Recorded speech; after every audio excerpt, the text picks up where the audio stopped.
Scandium, titanium, vanadium, chromium, manganese, iron, cobalt, निकल, copper, zinc. इसको हम बोलते हैं 3D ट्रांजिशन सीरीज। क्या बोलते हैं इसको? इसके नीचे की जो लाइन होगी उसको बोला जाता है प्यार से 4D ट्रांजिशन सीरीज, और इसके नीचे हम क्या बोलते हैं? 5D transition series. अगर आप थोड़ा सा ध्यान देंगे तो आपको एहसास होगा कि 5D ट्रांजिशन सीरीज में पहली बार F ब्लॉक आता है। देखिए मैं खोल के पढ़ने, जहां आपने पीरियोडिक टेबल बनाया था यहाँ था 57, और 57 के बाद नीचे आ गया था हमारे पास 58 से 71। दिख रहा है आप लोगों को? याद आ रहा है आप लोगों को? और यहाँ पर आपके पास कहानी जो चलेगी वो 57 से लेके 80 तक आएगी। कहाँ से कहाँ आएगी? 57 से 80, क्योंकि उसके बाद 81 में आप घुस जाएंगे पी ब्लॉक में। 81 से 86 पी ब्लॉक आ जाएगा। देखिए ना, 81, 82, 83, 84, 85, 86, वो कौन सा ब्लॉक आ जाएगा? P block. तो 5D ट्रांजिशन सीरीज कहाँ से चालू होता है? 57 से खत्म कहाँ होता है? और इसमें कौन सा ब्लॉक आता है? इसके अंदर F ब्लॉक आता है। अब सुनना ध्यान से, क्या बोल रहा हूँ मैं? ऐसा बोल रहा हूँ कि radius of 4D transition series is approximately equal to radius of 5D transition series. क्या बोलो एक बार? Radius of 4D transition series is approximately equal to radius of 5D transition series. कायदे से होना क्या चाहिए था पहले ये बताओ? 5D का साइज ज्यादा होना चाहिए था, 4D का साइज कम होना चाहिए था। लेकिन मैंने क्या बोला कि 4D और 5D का साइज अप्रोक्सीमेटली क्या हो जाता है? सेम। थोड़ी सी बुद्धि लगाओगे जवाब मिल जाएगा, क्योंकि जब तुम 5D वालों की इलेक्ट्रॉनिक कॉन्फ़िगरेशन लिखोगे तो उसमें F ऑर्बिटल भी तो आ जाएगा। सोचो ये 5D वाले कौन से पीरियड में है? देखो 6th पीरियड में। कौन से पीरियड में है? और जब तुम 6th पीरियड की इलेक्ट्रॉनिक कॉन्फ़िगरेशन लिखने बैठोगे तो तुम्हें याद आएगा कि 6th पीरियड का लिखते time 6s 4f 5D 6p याद कराया था? याद आ रहा है? S SP SP SDP SDP SFDP 6s 4f 5D 6p ये आएगा। मतलब ये जो तुम जब D को भरोगे, D को भरने से पहले तुम क्या भर चुके होगे? F भर चुके होगे। अब महसूस करो रीजन क्या होगा। सोचो ये रहा न्यूक्लियस, ये रहा कौन सा ऑर्बिटल? 4f, और 4f में कितने इलेक्ट्रॉन भर चुके होंगे? तभी तो नीचे की पूरी टेबल खत्म हो चुकी होगी। और उसके बाद तुम कहां वापस आए होगे? यहाँ पर 57, 58 से 71 तक वहां था। यहाँ पे क्या आएगा? 72। तो 72 में पूरे F क्या हो चुके होंगे? अब तक भर चुके होंगे। तो फील करो इस चीज को कि 4f14 जब गया तो यहाँ कितने प्रोटॉन बढ़ गए? 14 प्रोटॉन बढ़े। और उसके बाद कौन आ रहा है? 5D। और फिर कौन से पीरियड आ रहे हैं? 6th वाले। तो अब सोचो कि जब यहाँ पे 14 इलेक्ट्रॉन गए, 14 प्रोटॉन आए, और F की दीवार कैसी होती है? दम घटिया वाली। तो भैया क्या ये दीवार, क्या ये अंदर की दीवार न्यूक्लियस के और बाहर वाले इलेक्ट्रॉन के प्यार को रोक पाएगी? तो न्यूक्लियस अपने प्यार को पूरे अच्छे तरीके से बाहर तक क्या करेगा? पहुंचाएगा, हाँ या ना? तो बाहर वाले इलेक्ट्रॉन पर Z इफेक्टिव क्या हो जाएगा? बढ़ जाएगा। फोर्स ऑफ अट्रैक्शन क्या होगा? ये सब कहां मूव करेंगे? तो साइज क्या हो जाएगा? साइज क्या हो जाएगा? और साइज कम होके लगभग किसके बराबर पहुंच जाएगा? 4D के बराबर। तो अगर तुमसे कोई पूछता है कि इसका रीजन क्या है, तो क्या रीजन दोगे इस बार? कोर शील्डिंग ऑफ कौन सा orbital? 4f and 5D। Mainly main contribution किसका है? 4f का। मेन कंट्रीब्यूशन किसका है मेरे भाई? 4f का। Due to poor shielding of कौन सा ऑर्बिटल? 4f। और 4f को कौन सी सीरीज बोलते थे? लैंथेनॉइड। याद आ रहा है? नीचे लिखा है लोगों ने लैंथेनॉइड्स एंड एक्टिनॉइड्स। याद आ रहा है? तो भैया यहाँ पर लैंथेनॉइड्स जिम्मेदार है इस साइज को घटाने के लिए, है या ना? इसीलिए इसको बोला जाता है लैंथेनॉइड कॉन्ट्रैक्शन। क्या बोलते हैं बोलो? तो अगर तुमसे कोई पूछता है कि भैया इसका रीजन क्या देंगे, तो हम बोलेंगे ड्यू टू पुअर, बोलो, शील्डिंग किसका? 4f orbital, due to poor shielding of. और इस शब्द को अनेक शब्दों के लिए एक शब्द, वो एक शब्द क्या होने वाला है? Lanthanoid contraction. क्या ये बात समझ में आती है? पक्का। तो हमारा जो तीसरा एक्सेप्शन है मेरे भाई वो क्या है बताओ? थर्ड एक्सेप्शन इज कि radius of 4D transition series is approximately equal to radius of 5D transition series, and this is due to the poor shielding of 4f orbital, which is also, that effect is also called as lengthenoid contraction. और यहाँ पे 4f क्यों है पता लग गया ना आपको? क्योंकि 6th शेल को भरने के लिए पहले 6s आएगा, फिर 4f आएगा, फिर 5d आएगा, फिर आएगा 6p. क्या ये पॉइंट क्लियर हुआ? तो नोट करिए थर्ड एक्सेप्शन. तो थर्ड एक्सेप्शन हमारे पास क्या है? Radius of 4D transition series and 5D transition series are approximately same. जो फर्स्ट लाइन थी उसको हम 3D सीरीज बोलते थे, उसके नीचे वाले को 4D बोलते हैं, उसके नीचे वाले को 5D बोलते हैं. 5D स्टार्ट होगा 57 से जाएगा 72 तक.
आइए आते हैं चौथे सेशन की तरफ.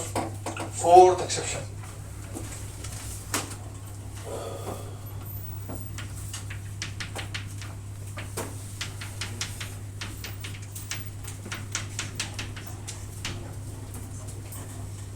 यहां देखो चौथा exception. Scandium, titanium, vanadium, chromium, manganese, iron, cobalt, निकल, कॉपर, जिंक.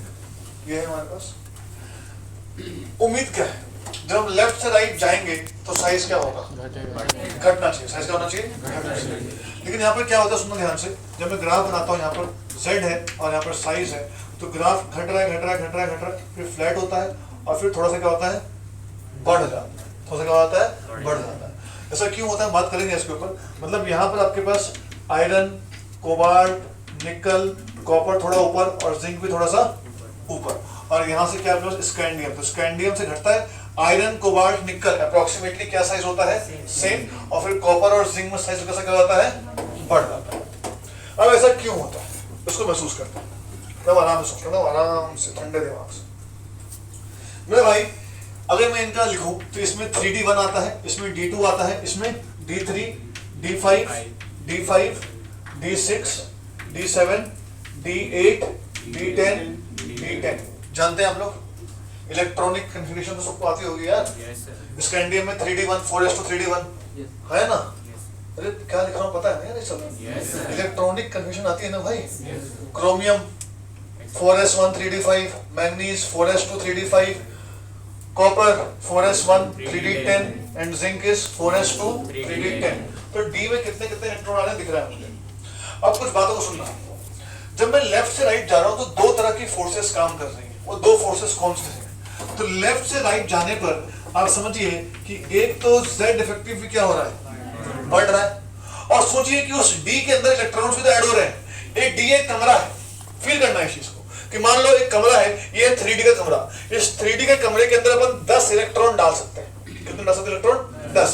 पहले एक इलेक्ट्रॉन आया, उसने एक जगह पकड़ लिया, मान लो बीच में आराम से बैठ गया तकिया लगा के. अब दो इलेक्ट्रॉन आए, तो मुझे उन दोनों इलेक्ट्रॉन को कैसे अरेंज करना पड़ेगा बताओ. एक इस कोने में और दूसरा, ताकि उनके पीछे रिपल्शन क्या हो सके? कम हो सके. बिकॉज इलेक्ट्रॉन्स का चार्ज क्या होता है? नेगेटिव. मुझे उनके बीच के रिपल्शन को क्या करना है? कम करना है. तीसरा इलेक्ट्रॉन आया तो मैंने उसको सेंटर में खड़ा कर दिया और दो कैसे खड़ा कर दिया. 4 इलेक्ट्रॉन आए तो कैसे खड़ा करूंगा बताओ? 4 कोनों में. 5 आए, मतलब जैसे जैसे इलेक्ट्रॉन अंदर आते जा रहे हैं उनके बीच का रिपल्शन भी तो क्या हो रहा है, तभी तो मुझे अरेंज करने में दिक्कत आ रही है। एक था कहीं पकड़ा दो, पंखे में लटका दो, एसी में टांग दो, कहीं भी तो कोई दिक्कत वाली बात नहीं है। दो आए तो कोने में अरेंज करना पड़ा।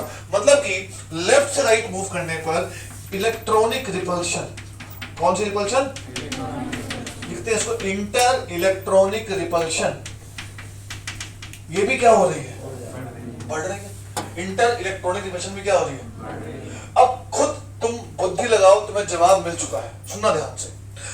Z इफेक्टिव मतलब होता है force of attraction. Z effective का मतलब होता ही क्या है, force of attraction.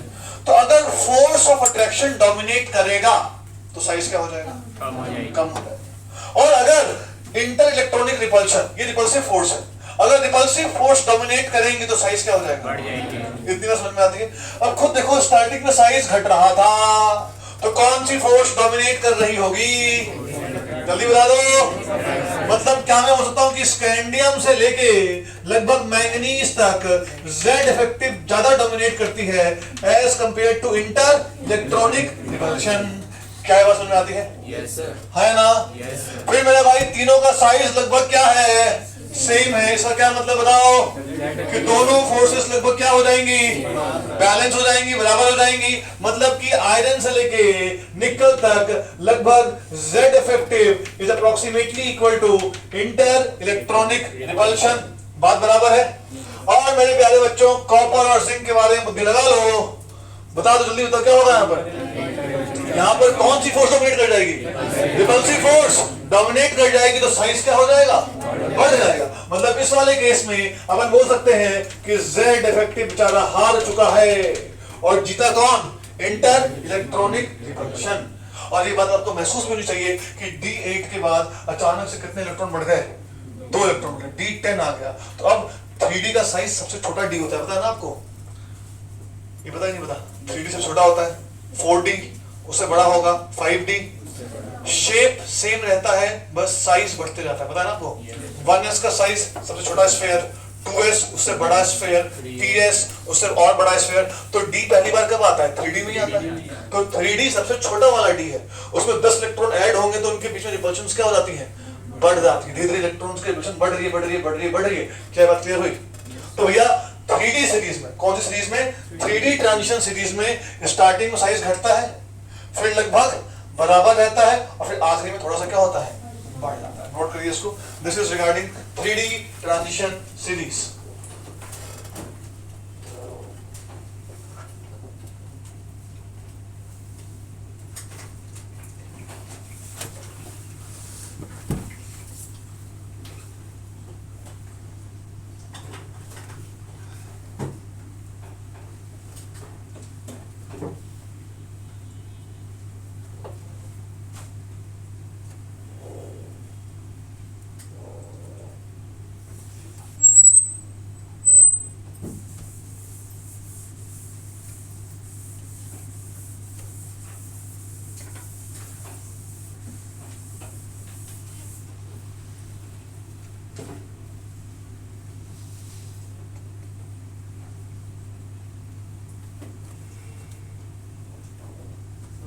Shielding effect कम है कहाँ पर, MN शुरू में। हाँ शुरू में तो Z इफेक्टिव ज्यादा है ना, हाँ शील्डिंग इफेक्ट कम हो जाएगा। यस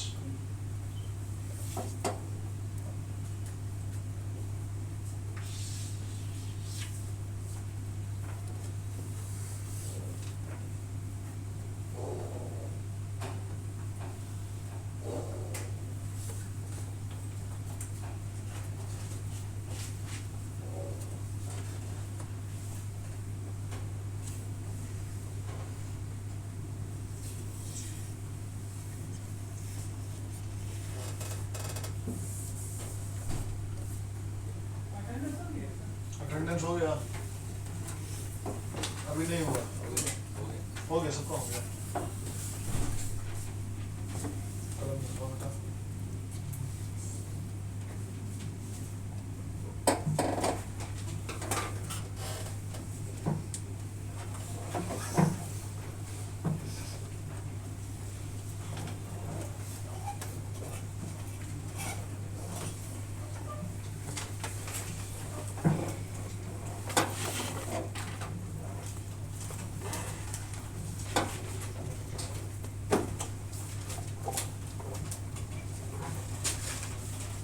हाँ मेरे भाई, तो साइज एक बार दोबारा रिवाइज कर लेते हैं फटाफट। लेफ्ट से राइट जाने पर साइज में क्या फर्क पड़ता है? साइज छोटा होता है, बिकॉज फोर्स ऑफ अट्रैक्शन क्या होता है? बढ़ता है। हर चीज को ना फोर्स ऑफ अट्रैक्शन से रिलेट करना सीखिए कि लेफ्ट से राइट जाने पर फोर्स ऑफ अट्रैक्शन बढ़ता है तो साइज क्या होता है? घटता है। टॉप से बॉटम आने पर शेल ऐड हो रहा है, शेल ऐड हो रहा है तो फोर्स ऑफ अट्रैक्शन घट रहा है तो साइज क्या हो रहा है? बढ़ रहा है। सिंपल सी बात है। एक्सेप्शन हम लोगों ने 4 देखे इंपॉर्टेंट एक्सेप्शंस, क्या क्या बताइए। पहला क्या था हमारे पास कि ग्रुप 18 का साइज क्या होता है? सबसे बड़ा। ऐसा क्यों होता है? ग्रुप 18 कौन सी गैसेस होती हैं? Noble gases. और नोबल गैसेस के लिए हम लोग कौन सा साइज डिफाइन करते हैं? Radius, van der Waals radius define करते हैं। दूसरा एक्सेप्शन क्या था बताइए हमारे पास? एल्यूमिनियम और गैलियम वाला। एल्यूमिनियम और गैलियम में गैलियम का साइज बड़ा होना चाहिए था, लेकिन गैलियम में 3d ऑर्बिटल आ जाता है और 3d ऑर्बिटल की शील्डिंग कैसी होती है? पुअर शील्डिंग होती है। इस कारण से जो 3d ऑर्बिटल होता है वो न्यूक्लियस और बाहर वाले शेल के फोर्स ऑफ अट्रैक्शन को कम नहीं कर पाता, तो ये कहां जाएगा? पास। साइज क्या हो जाएगा? छोटा। ठीक है। तीसरा एक्सेप्शन क्या था बताइए हमारे पास कि भैया 4d transition series and 5d transition series का साइज अप्रोक्सीमेटली क्या होता है? सिमिलर होता है। यहाँ पे हम लोगों ने क्या रीजन दिया? Lanthanoid contraction. उसका मेन रीजन क्या था? Poor shielding of 4f orbitals. और चौथा हमारा एक्सेप्शन क्या था बताइए कि 3d सीरीज में स्टार्टिंग में साइज घटता है और एंड में साइज क्या होता है? हल्का सा बढ़ता है। वो बढ़ने का रीजन हम क्या दे देंगे कि inter electronic repulsion of 3d orbital क्या हो जाती है? यहाँ पर बढ़ जाती है। कोई दिक्कत यहाँ तक? चलिए, बहुत ही बढ़िया। अब हम चलते हैं सेकंड इंपॉर्टेंट प्रॉपर्टी जो हमें पढ़नी है, दैट इज आयोनाइजेशन एनर्जी, या फिर इसको बोलते हैं आयोनाइजेशन पोटेंशियल, या फिर इसको बोलते हैं आयोनाइजेशन एंथैल्पी। इसमें से कुछ भी लिखा आ जाए मेरे भाई, इन तीनों का मतलब सेम है। आयोनाइजेशन एनर्जी, आयोनाइजेशन पोटेंशियल या फिर आयोनाइजेशन एंथैल्पी। अब मेरी बात बिल्कुल ध्यान सुनिएगा, इसको आपको महसूस करना पड़ेगा कि यहाँ पे हो क्या रहा है। मैं इसकी डेफिनेशन भी लिखवाऊंगा आपको, सारी चर्चा हम लोग करेंगे। पहले कहानी के मुख्य रूप को समझने की कोशिश करिएगा। कहानी समझ में आ जाएगी, क्वेश्चन क्लियर हो जाएगा आराम से। ये न्यूक्लियस है और न्यूक्लियस के आसपास मान लो मैंने एक शेल बनाया इस तरीके से। ये फर्स्ट शेल है, तो फर्स्ट शेल में मान लेते हैं यहाँ पे 2 इलेक्ट्रॉन्स हैं और सेकंड शेल में हम लोग मान लेते हैं कि यहाँ पे हमारे पास 4 इलेक्ट्रॉन्स होने से बना है। कोई दिक्कत नहीं आता। अब हम बात करते हैं, मान लेते हैं कि भाई अपना यहाँ पर खड़ा हो गया, यहाँ पर खड़ा कर देते हैं। ठीक है। अब हमारे इस लौंडे का दिल इस इलेक्ट्रॉन पर आ गया, तो इसके मन में अब क्या चाहता है कि मैं इस इलेक्ट्रॉन को यहाँ से निकाल कर ले जाऊं, क्योंकि ये तो मेरा सच्चा प्यार है। मैं चाहता हूं कि इलेक्ट्रॉन मेरे साथ ही रहे। तो इलेक्ट्रॉन बहुत चालाक चीज है। ये मेरे भाई किससे प्यार करता है? न्यूक्लियस से।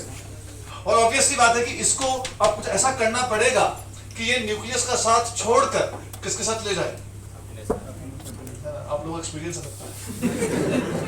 है ना? तो मेरे भाई यहाँ पर इसको ऐसा करना पड़ेगा कि न्यूक्लियस का साथ छोड़ के इसके साथ निकल कर आ जाए। बात समझ में आ रही है आप लोगों को? तो मेरे भाई लौंडा खड़ा हो गया अपने इलेक्ट्रॉन के पास, गाना गा रहा है कि तू प्यार है किसी और का, तू तो चाहता कोई और नहीं। लौंडे वाले गाने में सुनते हैं कि नहीं? तो मेरे भाई मस्त कार्यक्रम चल रहा है। भाई बात बताइए, क्या आप ऐसा महसूस कर सकते हैं कि यहाँ पर इस भाई को थोड़ी सी ताकत लगानी पड़ेगी ताकि इलेक्ट्रॉन को निकाल कर अपने साथ लेकर जा सके? क्या ये बात समझ में आती है आपको? क्योंकि इस इलेक्ट्रॉन को किसने बांधा हुआ है? न्यूक्लियस ने बांधा हुआ है। ठीक है। और न्यूक्लियस के चंगुल से छुड़ाने के लिए इसको यहाँ ताकत लगाने में, चलो मेरे साथ, मैं तुम्हारा सच्चा प्यार हूं, चलो चलो चलो चलो चलो, और लेकर उसको निकलेगा। मतलब समझिएगा ध्यान से, मान लेते हैं एलिमेंट है M, यहां से एक इलेक्ट्रॉन निकाला इसने, और इस इलेक्ट्रॉन को निकालने में जो एनर्जी खर्च हुई उसको बोलते हैं आयोनाइजेशन एनर्जी। क्या बोलते हैं उसको? इसको मैं डिफाइन करूंगा, डेफिनेशन लिखेंगे इसकी। उसको मैं क्या बोलते हैं? Ionization energy. तो यहां से एक इलेक्ट्रॉन निकल गया, लेकिन देखो ये लौंडा जो है एक नंबर का दरिंदा इंसान है। ये मेरे भाई दूसरे इलेक्ट्रॉन के पास ही पहुंच गया कि मैं तुमसे ही प्यार करता हूं, दिलफेक आशिक है। तो ये इसके पास ही पहुंच गया और इसके पास इसने गाना गाना चालू कर दिया। ठीक है। अच्छा, अभी यहाँ पे 6 इलेक्ट्रॉन थे तो प्रोटॉन भी कितने थे? 6। अब इसके पास ही पहुंच चुका है कि देखो तू प्यार है किसी और का लेकिन तुमको चाहता कोई और। लेकिन इस बार न्यूक्लियस को आप जानते हैं कि वो सतर्क हो चुका है क्योंकि उसके कोई इलेक्ट्रॉन छीन छीन कर लेके जा रहा था। तो यहाँ पर न्यूक्लियस के पास 6 प्रोटॉन और 5 इलेक्ट्रॉन थे, तो इस इलेक्ट्रॉन पर लगने वाला फोर्स ऑफ अट्रैक्शन पहले के मुकाबले क्या हो चुका होगा? बढ़ चुका होगा। लेकिन लौंडा अपना ठीक है, आदत से मजबूर है, इलेक्ट्रॉन को निकालने के लिए पूरी ताकत लगा देगा। मान लो उसने ताकत लगा दी तो इसने इस बार M+ से इलेक्ट्रॉन निकाला और उसको कन्वर्ट कर दिया M2+ में। इसको मैं बोल रहा हूं कि सेकंड आयोनाइजेशन एनर्जी। क्या बोल रहा हूं इसको मैं क्या बोल रहा था? फर्स्ट। और जैसा कि आप जानते हैं कि लौंडा हमारा दिल फेंक आशिक है, ये फिर मन नहीं भर रहा इसका, ये इसके पास ही पहुंच गया। और यहां से भी अब सोचो कि 6 प्रोटॉन है और इलेक्ट्रॉन कितने मेरे भाई? 4। मतलब इस इलेक्ट्रॉन पर लगने वाला फोर्स ऑफ अट्रैक्शन पहले से भी ज्यादा हो चुका है। तो यहां पर वापस सपोज ये अगर आ गया और यहां से इलेक्ट्रॉन निकालने की पूरी कोशिश की तो suppose that is called as third ionization energy. क्या बोलेंगे? बोलो इसको। अच्छा, अगर मैं आपसे बोलूं कि अपनी लॉजिकल बुद्धि का प्रयोग करें, थोड़ा अपने घुटने पे दबाव डालें तो I1, I2 और I3 इनमें सबसे ज्यादा कौन सा होगा? I3। तो क्या आप अरेंज कर पा रहे हैं कि I3 ज्यादा होगा, फिर I2 होगा और फिर I1 होगा? क्या ही बात होगी आप लोगों को? समझ में आती है बात? तो अगर हम बात करें, सुनना, पॉइंट सुनना। पहला पॉइंट ये निकल आता है कि आयोनाइजेशन एनर्जी की वैल्यू जो होगी वो हमेशा पॉजिटिव होगी। क्या वैल्यू होगी? मतलब ताकत लगानी पड़ रही है, ताकत लगानी पड़ रही है, लगानी पड़ रही है। इस प्रोसेस को बोला जाता है एंडोथर्मिक प्रोसेस। क्या बोलते हैं? बोलो सारे लोग बोलो। पढ़ा आप लोगों ने एंडो एक्सो? एंडोथर्मिक में आपको एनर्जी देनी पड़ती है, एक्सोथर्मिक में एनर्जी रिलीज होती है। कुछ याद आ रहा है ऐसा? एंडोथर्मिक में एनर्जी मेरे भाई देने पड़ती है, एक्सोथर्मिक में एनर्जी रिलीज होती है। तो इस फंडे को आपको ध्यान रखना है। तो आपको पता होना चाहिए कि आयोनाइजेशन एनर्जी कैसा प्रोसेस है, एंडोथर्मिक या एक्सोथर्मिक? क्या बोलोगे? चुनम तुम क्या वर्ड रखे? गाय भैंस की तरह लग रहा है जुगाली करने में। हमारे घर में जानवर बांध के रखते हैं, हम दूध दूधते हैं उसका सुबह। तुमको भी बगल में बांध देंगे, दूध नहीं दूंगे लेकिन जाओ। च्युइंगम चला रहा है क्लास में बैठ के। हाँ, तो यार ध्यान दीजिए। तो भाई बहुत ही सिंपल सी बात है यहाँ पर कि आपकी सक्सेसिव आयोनाइजेशन एनर्जी की वैल्यू क्या होती है? हर बार बढ़ती है। ये 1, ये 2, ये 3, these are called as successive ionization energy। बोलिए एक बार। अच्छा, अब मैं इसको डिफाइन करता हूँ। डेफिनेशन सुनना एक बार, पहले डेफिनेशन सुनना फिर मैं समझाऊंगा। तो पीछे पास कर दो।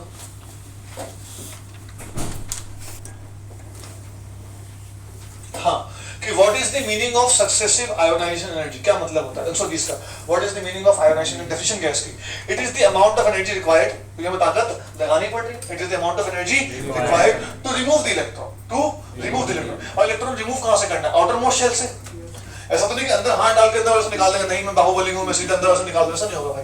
पहले आपको कौन से इलेक्ट्रॉन निकालने हैं? बाहर वाले। और बाहर वाले शेल के इलेक्ट्रॉन्स को बोलते हैं वैलेंशियल इलेक्ट्रॉन्स। क्या बोलते हैं उनको? दोबारा रिपीट करता हूं, सुनना ध्यान से। It is the amount of energy required to remove the electron from the outermost shell या from the valence shell of the isolated gaseous atom। क्या बोला आखिरी में? बोलो एक बार। isolated gaseous atom। ये आखिरी में क्या बोल दिया फालतू का? ये सुनना क्या मतलब है इसका? मैं यहाँ लिख देता हूँ पहले। ये गैसियस फॉर्म में होगा, ये भी गैसियस फॉर्म में होगा, ये भी गैसियस, ये भी गैसियस, ये भी गैसियस, ये भी गैसियस। ये जो मैंने आखिरी में बोला ना आइसोलेटेड गैसियस एटम, क्या मतलब है इसका? सुनना। सपोज ये न्यूक्लियस है और इसके आसपास एक इलेक्ट्रॉन है, दिख रहा है आप लोगों को? Yes. अच्छा, यहां बगल में सपोज कोई और एटम मौजूद होगा, कोई और एटम मौजूद है और अपना भाई भी यहां मौजूद है। तो मेरा भाई भी इलेक्ट्रॉन को खींचने में ताकत लगा रहा है और ये न्यूक्लियस भी कुछ ना कुछ क्या लगा रहा होगा? फोर्स ऑफ अट्रैक्शन उस इलेक्ट्रॉन पे लगा रहा होगा। तो इसने इलेक्ट्रॉन खींचने में कितनी ताकत लगाई? क्या मैं उसकी एक्यूरेट वैल्यू निकाल पाऊंगा? खुद सोचो, क्योंकि यहाँ पे एक्सटर्नल इफेक्ट के कारण ये वैल्यू क्या हो जाएगी? इफेक्ट हो जाएगी। यहाँ पे ये भी खड़ा है तो ये वाला न्यूक्लियस भी इस इलेक्ट्रॉन को खींच रहा होगा, भाई भी अपना खींच रहा है, तो भाई की ताकत क्या लग जाएगी? कम। जितनी ताकत लगानी चाहिए थी उससे वैल्यू क्या आ जाएगी हमारी? कम आ जाएगी। क्या बात समझ में आ रही है? तो मान लो मुझे एक्यूरेट वैल्यू निकालनी है तो मैं इस एटम को पकड़ूंगा और कहाँ ले जाऊंगा? कोपचे में। ऑब्जेक्ट को बोलते हैं आइसोलेशन। क्या बोलते हैं उसको? आइसोलेशन। अकेले में ले गया कि अब इसमें आसपास किसी भी एक्सटर्नल फैक्टर का कोई भी इफेक्ट नहीं होगा। क्या बात समझ में आई? ताकि मैं एक्यूरेट वैल्यू को कैलकुलेट कर सकूं। इसलिए जब हम डेफिनेशन लिखते हैं तो क्या लिखते हैं? Isolated gaseous atom. क्योंकि गैस के एटम ही दूर दूर होते हैं। लिक्विड के एटम्स कहाँ होते हैं? पास पास। सॉलिड के और कहाँ होते हैं? पास पास। तो अगर मुझे उसको आइसोलेट करना है तो मुझे उसको कौन सी फॉर्म में कन्वर्ट करना पड़ेगा? गैसियस फॉर्म में कन्वर्ट करना पड़ेगा। क्या हर एक टर्म क्लियर हुआ? ठीक है, तो लिखिए पहले डेफिनेशन इसकी। देखिए, it is the amount of energy required, it is the amount of energy required. तो भाई दिल पे तो नहीं लेगा ना बात को? बोल रहा हूँ मनी मंदिर सबको बाहर देख लूंगा मैं, कोई दिक्कत नहीं। It is the amount of energy required to remove the electron, it is the amount of energy required to remove the electron from the outermost shell, from the outermost shell of the isolated gaseous atom। ठीक है, दूसरा point लिखिएगा, it is an endothermic process, it is an endothermic process. तीसरा point लिखिएगा, the value of successive ionization energies increases, the value of successive ionization energies increases. अब यहां पे जो बोर्ड पे लिखा है उसको नोट कर लो, जो बोर्ड पे लिखा हुआ है उसको नोट कर लीजिए।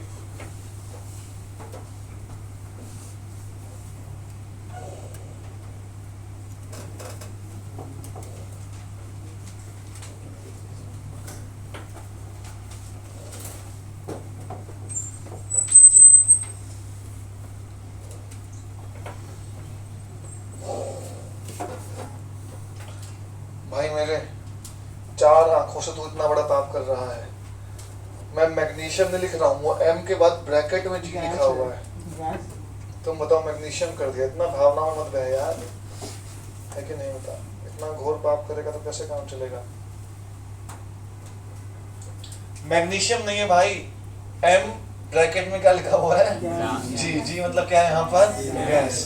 तो भावना में मत बह जाइएगा, मैग्नीशियम नहीं है दोस्त।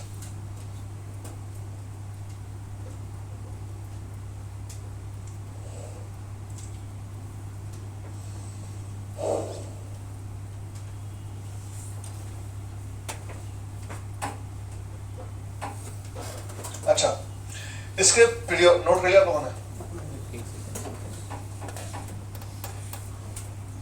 इसका जो पीरियोडिक ट्रेंड होगा वो समझाने में आप मेरी थोड़ी सी हेल्प करिएगा कि इसका पीरियोडिक ट्रेंड क्या होगा। एकदम आराम से, कुछ भी याद नहीं करना, सब कुछ हमने पढ़ लिया। जितना हम लोगों को कंसेप्ट पढ़ा था सारे कंसेप्ट खत्म हो चुके हैं।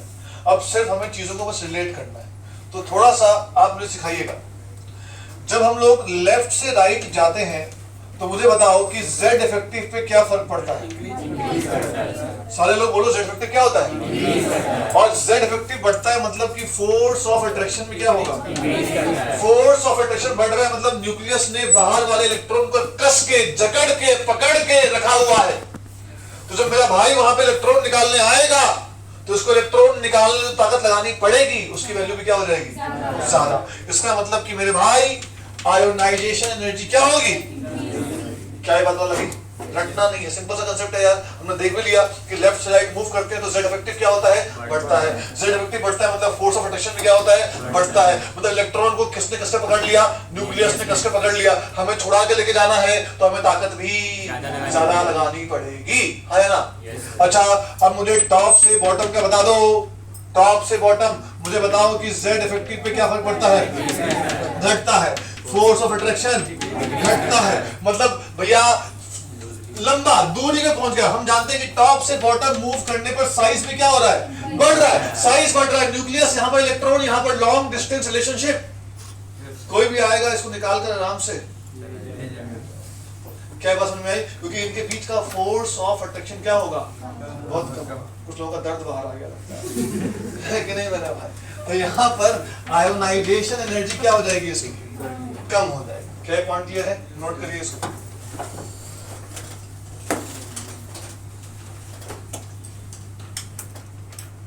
क्या हुआ, तुम खुश है? तुम किसी इलेक्ट्रॉन निकाल लिया क्या? खुश हो रहा पूरा एकदम।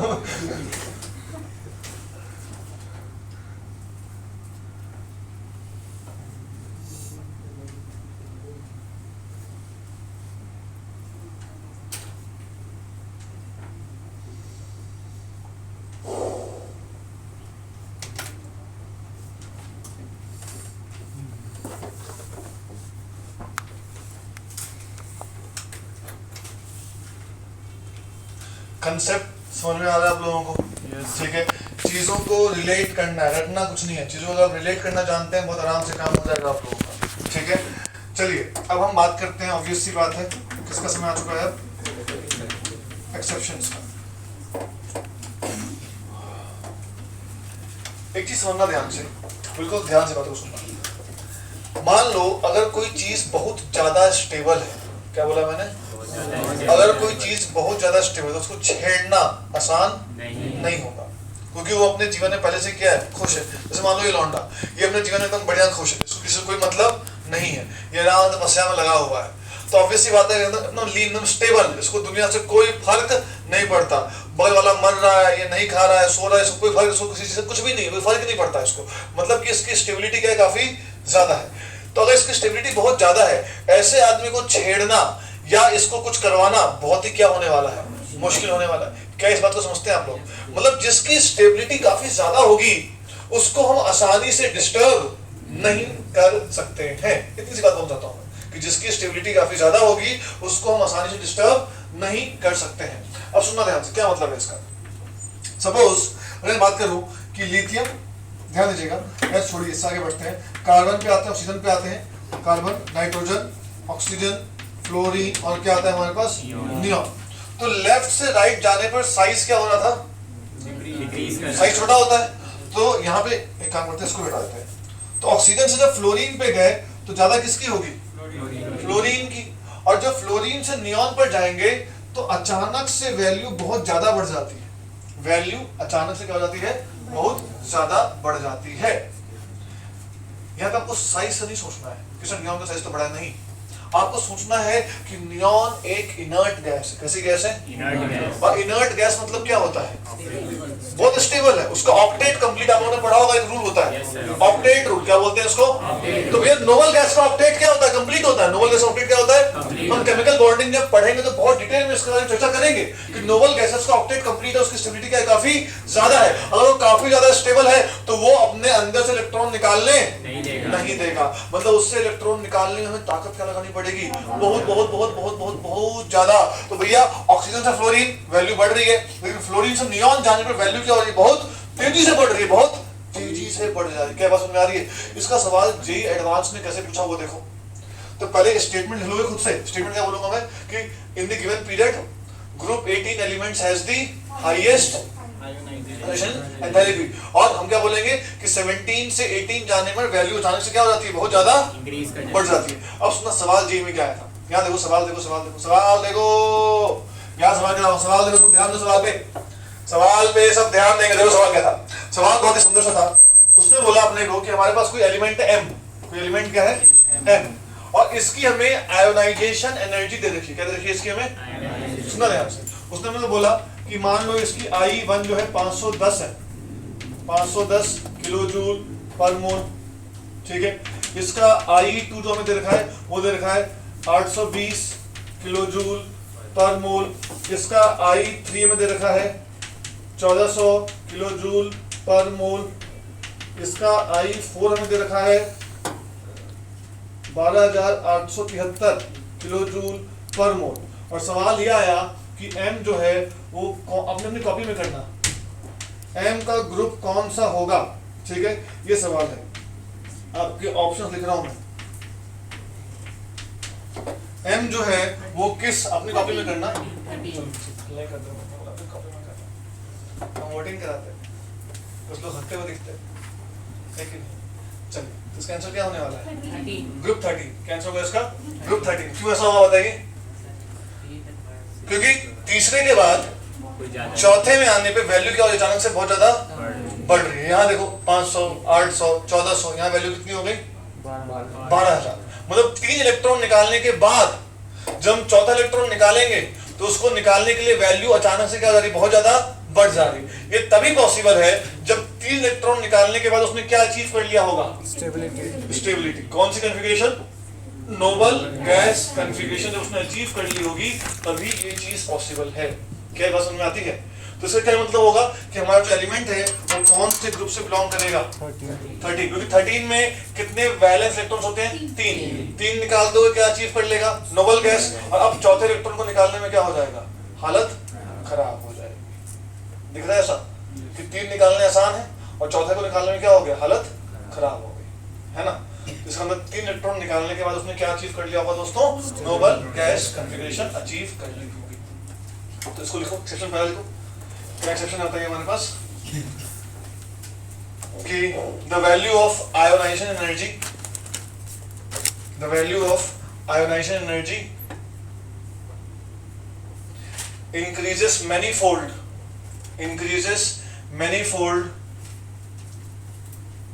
from group 17 to group 18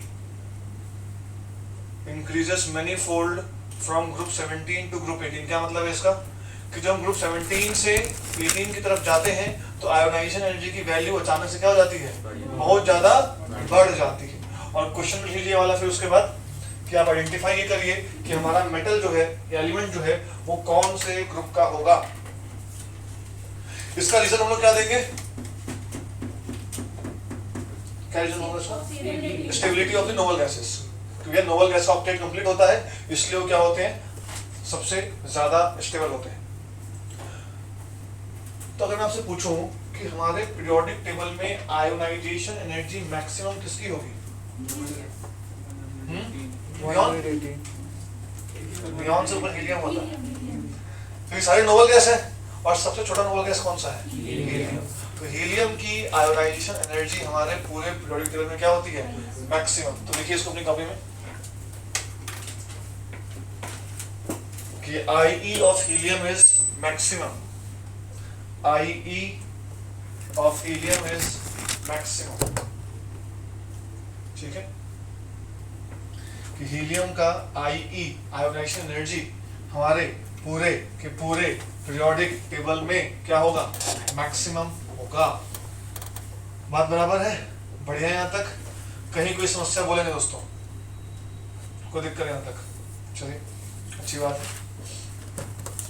second exception पे आते हैं।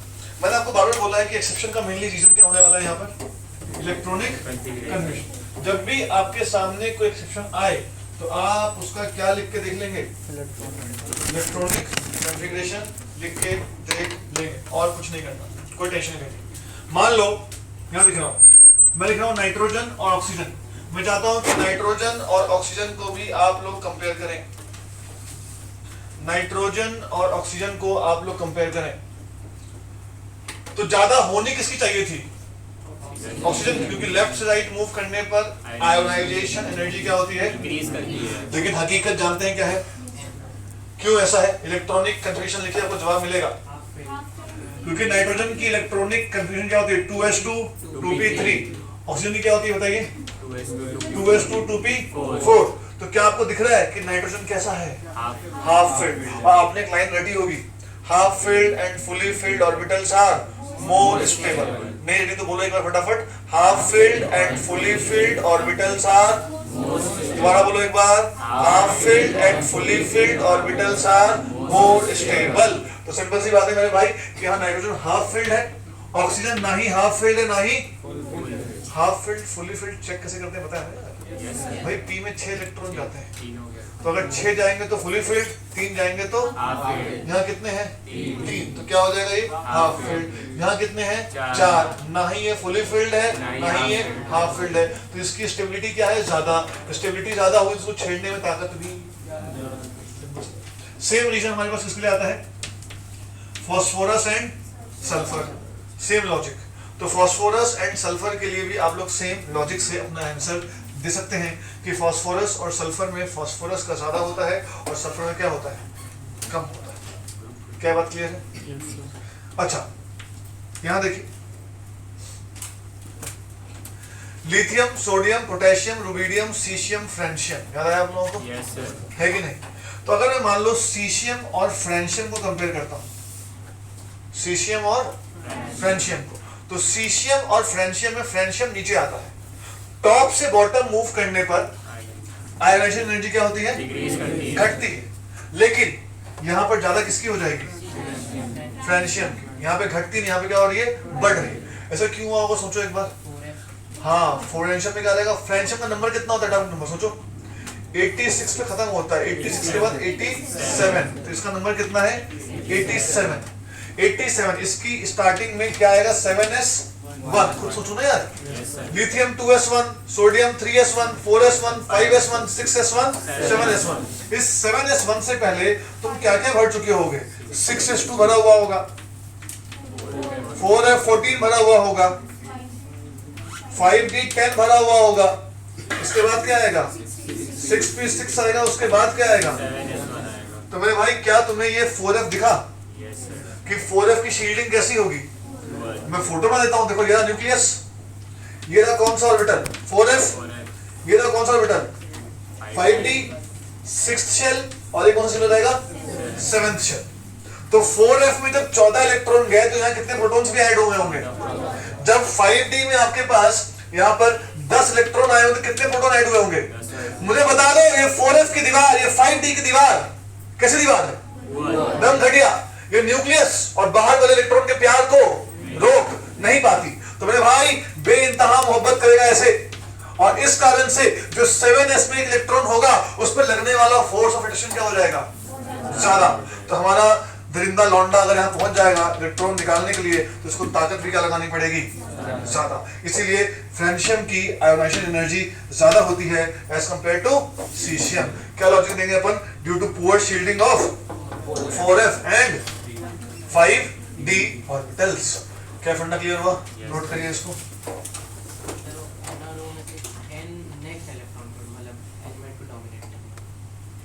तेरी बात नहीं समझा मैं। सर मतलब जैसे NO है उसको मतलब लाइन में करेंगे तो सर वो N जो होगा सिर्फ O को डोमिनेट करेगा। तो और किसको डोमिनेट करना चाहिए? मतलब समझाया नहीं जाएगा। मतलब सर क्लोरीन के आगे नहीं, वो O को डोमिनेट करता है बस, इसको हमें पता होता है। बाकी फ्लोरीन से करेगा नहीं करेगा मैं नहीं बोल सकता हूँ। उसके लिए मुझे क्या खोलना पड़ेगा? वैल्यूज देखनी पड़ जाएंगी। ठीक है,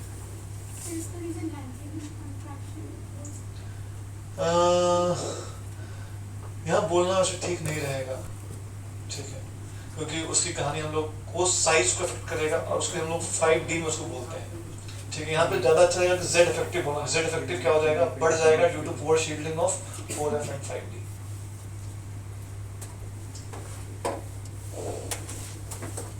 तो सीशियम और फ्रेंशियम कौन जीतेगा दोस्तों? फ्रेंशियम जीतेगा। ठीक है,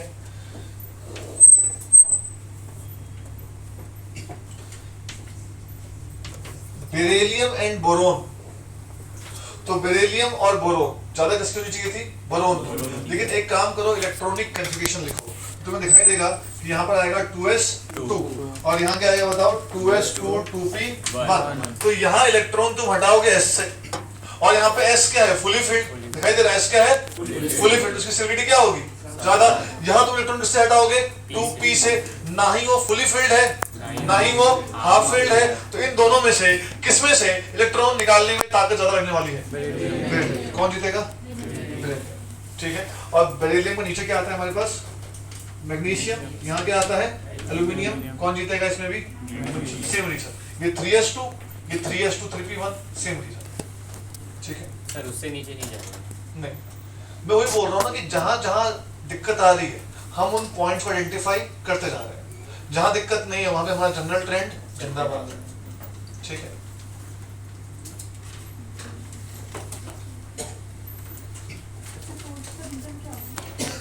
स्टेबिलिटी। यहाँ पे S जो है वो क्या है? Fully filled. और S अगर फुली फिल्ड है तो उसकी स्टेबिलिटी क्या होगी दोस्त? ज्यादा होगी। उसे इलेक्ट्रॉन निकालने में ताकत क्या लगने वाली है? ज्यादा लगने वाली है। सिंपल सी बात है।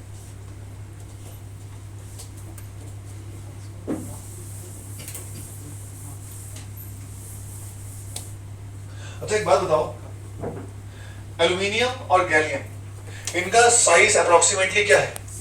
सेम। साइज अप्रोक्सीमेटली क्या है? सेम। एल्यूमिनियम में 13 प्रोटॉन 13 इलेक्ट्रॉन सेम दूरी पे। गैलियम में 31 प्रोटॉन 31 इलेक्ट्रॉन सेम दूरी पर। किस केस में फोर्स ऑफ अट्रैक्शन ज्यादा होगा? गैलियम में। तो गैलियम से इलेक्ट्रॉन निकालने में ताकत भी, तो भले ही गैलियम नीचे आता हो, गैलियम कहाँ आता है? एल्यूमिनियम के नीचे। बट फिर भी अगर मैं एल्यूमिनियम और गैलियम को कंपेयर करूंगा तो गैलियम में इलेक्ट्रॉन निकालने में ताकत ज्यादा रहेगी। रीजन क्लियर है आप लोगों के पास? गैलियम में due to poor shielding of 3d orbital z effective क्या हो जाता है? बढ़ जाता है। फोर्स ऑफ फ्रिक्शन क्या हो जाता है? बढ़ जाता है। इलेक्ट्रॉन निकालने में ताकत ज्यादा लगेगी। रीजंस को एक्सप्लेन करना बहुत जरूरी है। अगर आप रीजन एक्सप्लेन नहीं कर रहे हैं अपनी कॉपी में तो बहुत दिक्कत हो जाएगी बाद में। इसलिए अपनी कॉपी में रीजन लिखिएगा। यहाँ पे क्या रहेगा रीजन हमारे पास गैलियम वाले केस में? हाँ, जो आपने पहले साइज में लिखा था, poor shielding of 3d orbital. एक चौक लेके आना दोस्त।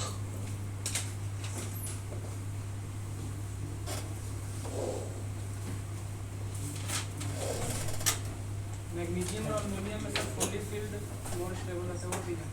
मैग्नीशियम में देखना भाई ये 3s2 हो जाएगा ना यार, ये 2s2 है तो उसके नीचे क्या होगा? सेम चलेगा ना कहानी, 2s2 3s2 4s2 5s2 6s2 है कि नहीं? और इसमें क्या होगा? 2s2 2p1 3s2 3p1 4s2 4p1 चलेगा ना ऐसे।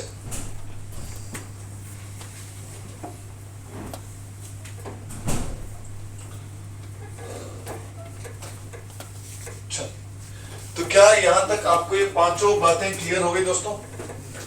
बताइए मुझे।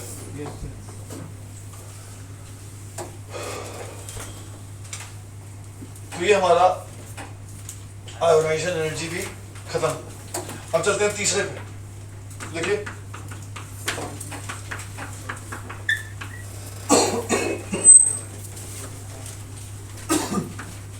Electron gain enthalpy, electron gain enthalpy या फिर इसको बोलते हैं हम लोग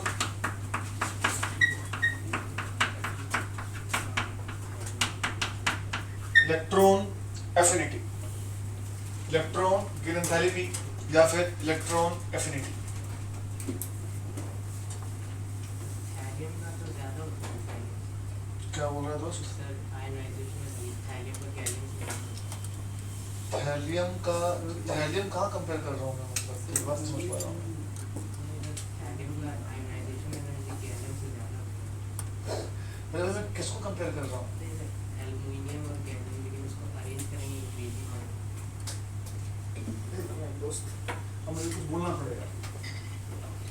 देखिए दोस्तों, मैं जानता हूँ कि आप लोगों ने चीज़ों को 9th में पढ़ा या आप लोग कहीं और से भी पढ़ते हो, ठीक। मेरा काम है कि बच्चों को मैं इतना बताऊं कि उससे उसका कौन सा एग्जाम निकले, जी। मैं किसी बच्चे को यहाँ बाबा बनाने के लिए नहीं बैठा।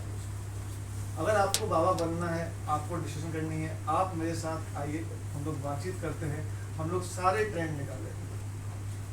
और कुछ बच्चे आप में से पिनाकल बैच में पढ़े हुए हैं। भाई पिनाकल बैच में जो समय की सीमा होती है और यहाँ जो समय की सीमा है, क्या आपने उस अंदर को महसूस किया कि नहीं किया? बताइए। तो क्या मेरे पास इतना समय होता है कि मैं यहाँ सारी फालतू की चीजें बता सकूँ? पिनाकल बैच में आइए, वहाँ मैं दुनिया जहाँ की, मैं वहाँ 3D series 4D series 5D series सब लिखवाता हूँ बोर्ड पर, क्योंकि वहाँ समय की कोई सीमा नहीं। और यहाँ मेरा काम क्या है? बच्चे को इतना बताना कि वो जेई के लिए फोकस्ड रहे और उसकी तैयारी को अच्छे से करे। जैसे कि एग्जाम्पल के रूप में मैंने आपको बताया स्लेटर रूल।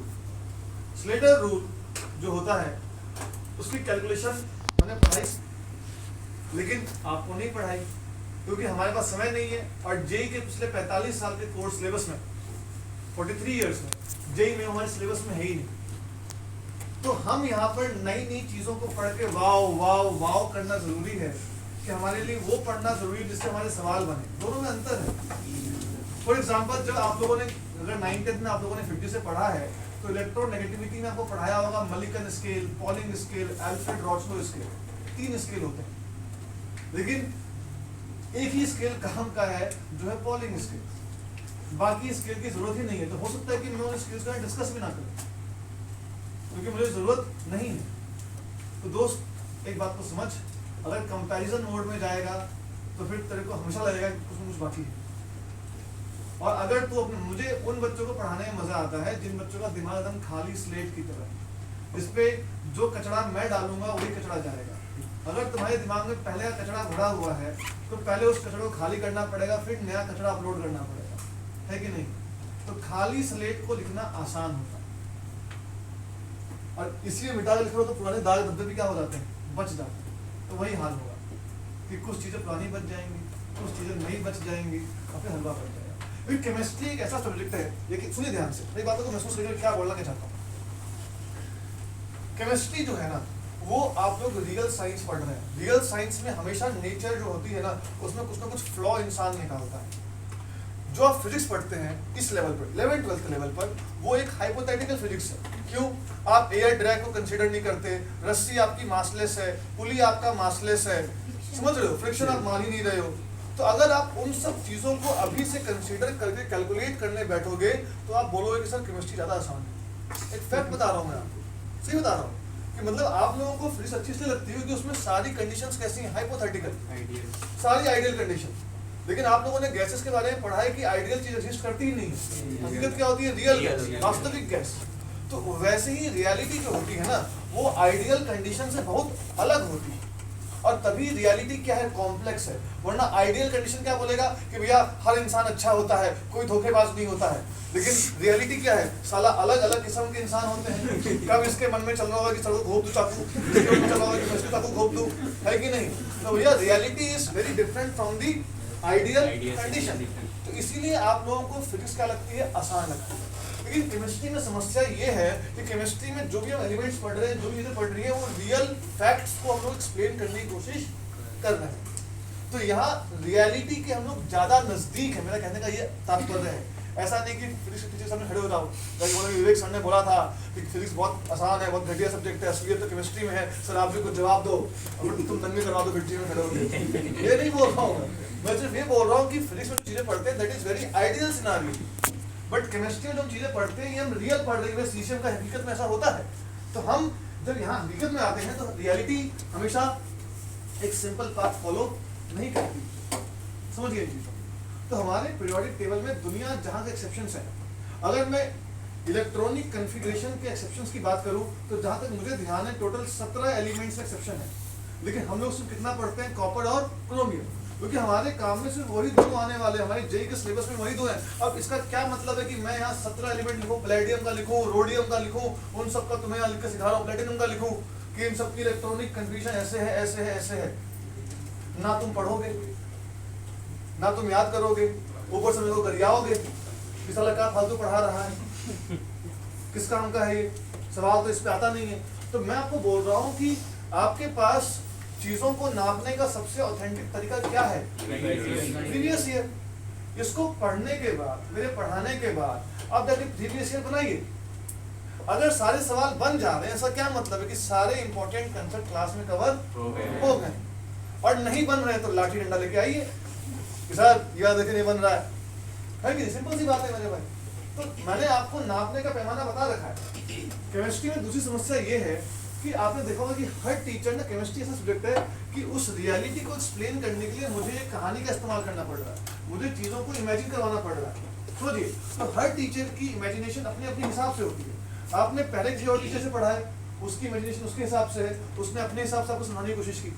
मेरी इमेजिनेशन मेरे अपने हिसाब से है, उसकी मेरी कुछ और अपनी लिमिटेशंस है। तो अगर आप तीन जगह से चीजों को कंपेयर करने बैठेंगे तो आप उसका भी सुन रहे हैं, इसका भी सुन रहे हैं, इसका भी सुन रहे हैं, फिर आप इमेजिनेशन के चक्कर में खो जाएंगे और सिर्फ आप कंपैरिजन मोड में आ जाएंगे कि मेरे भाई अच्छा उसने तो ये सब भी बताया था, इसने ये नहीं बताया, क्या पता इसके बारे में पॉइंट आ गया है, क्या पता उस पॉइंट की जरूरत ही ना हो इसलिए इसने नहीं बताया हो, कुछ भी तो सकता है। क्योंकि केमिस्ट्री में चीजें आपस में कनेक्टेड होने वाली आगे तक। जो चीज हम यहाँ पढ़ रहे हैं, क्या पता मैं यहाँ नहीं पढ़ाऊँ, मैं आगे पढ़ाऊँ। तो आपका मेन मोटिव क्या होना चाहिए कि यहाँ पढ़ने के बाद जो हम जाके अपनी किताब अपनी जाके घर में लाएं, सवाल बनाएं, तो अपने सवाल क्या हो, बन जाए। आपको बाबा जैसी बातें करनी है तो आइए, क्योंकि एज ए टीचर मुझे सब कुछ पता होना चाहिए, लेकिन आप लोगों को वो सारा कुछ अभी मिलना नहीं चाहिए, क्योंकि आप लोगों को वही चीज मिलनी चाहिए जो आपके लिए जरूरी है, काम का है। वरना फालतू का पढ़ने बैठेंगे तो यार ब्लॉक केमिस्ट्री में इतने सारे एलिमेंट है, मोटी मोटी किताबें इनऑर्गेनिक केमिस्ट्री की होती हैं, जिसमें एक एक एलिमेंट पे एक चैप्टर है।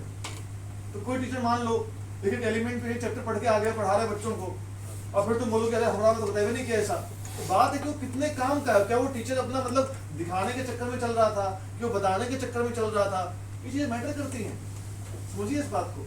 हाँ, अगर आपको एकदम बढ़िया से पूरी कहानी सुननी है, दुनिया भर की सारी बकवास सुननी है, यहाँ पर चलिए पिनाकल बैच में चलते हैं, वहाँ भरपूर टाइम है।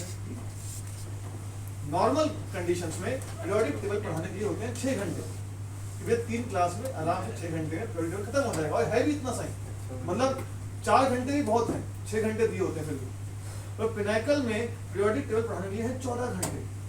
तो मैं 14 घंटे क्या करूंगा बताओ?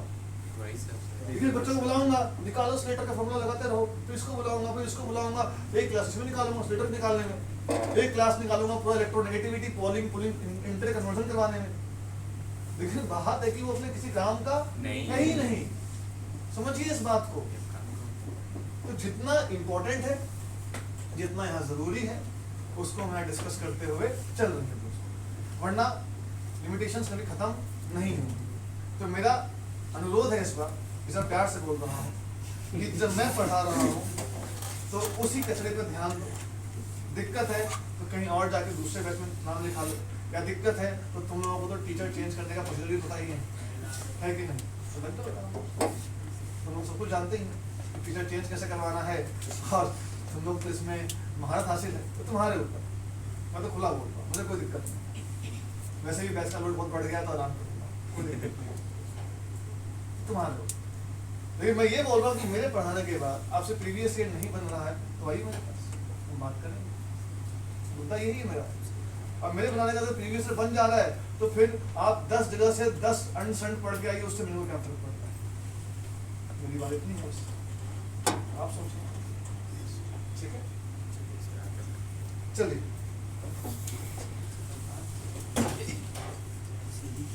इसके अलावा भी एक्सेप्शंस होते हैं, बट जब हम ब्लॉक केमिस्ट्री पढ़ेंगे तो वहाँ चीज़ें निकल कर आएंगी। तो अभी हमें फिलहाल उसकी ज़रूरत नहीं है। इसलिए आप लोगों से अनुरोध है कि आप लोगों ने यहाँ जो भी पढ़ रखा है अपने उस कॉपी किताब जो भी है उसको रखिए अपने पास, उस ज्ञान को अपने तक सीमित रखिए, ना उसको यहाँ पर रखिए, उससे मेरा टाइम खराब होगा।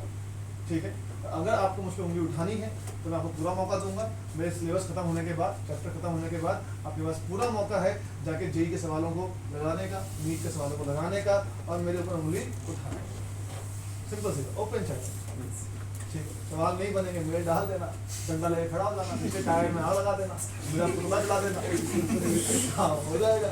और क्या हो सकता है बताओ? और कोई दिक्कत? चलिए, मुझे पढ़ाते हुए 11 साल हो गए हैं।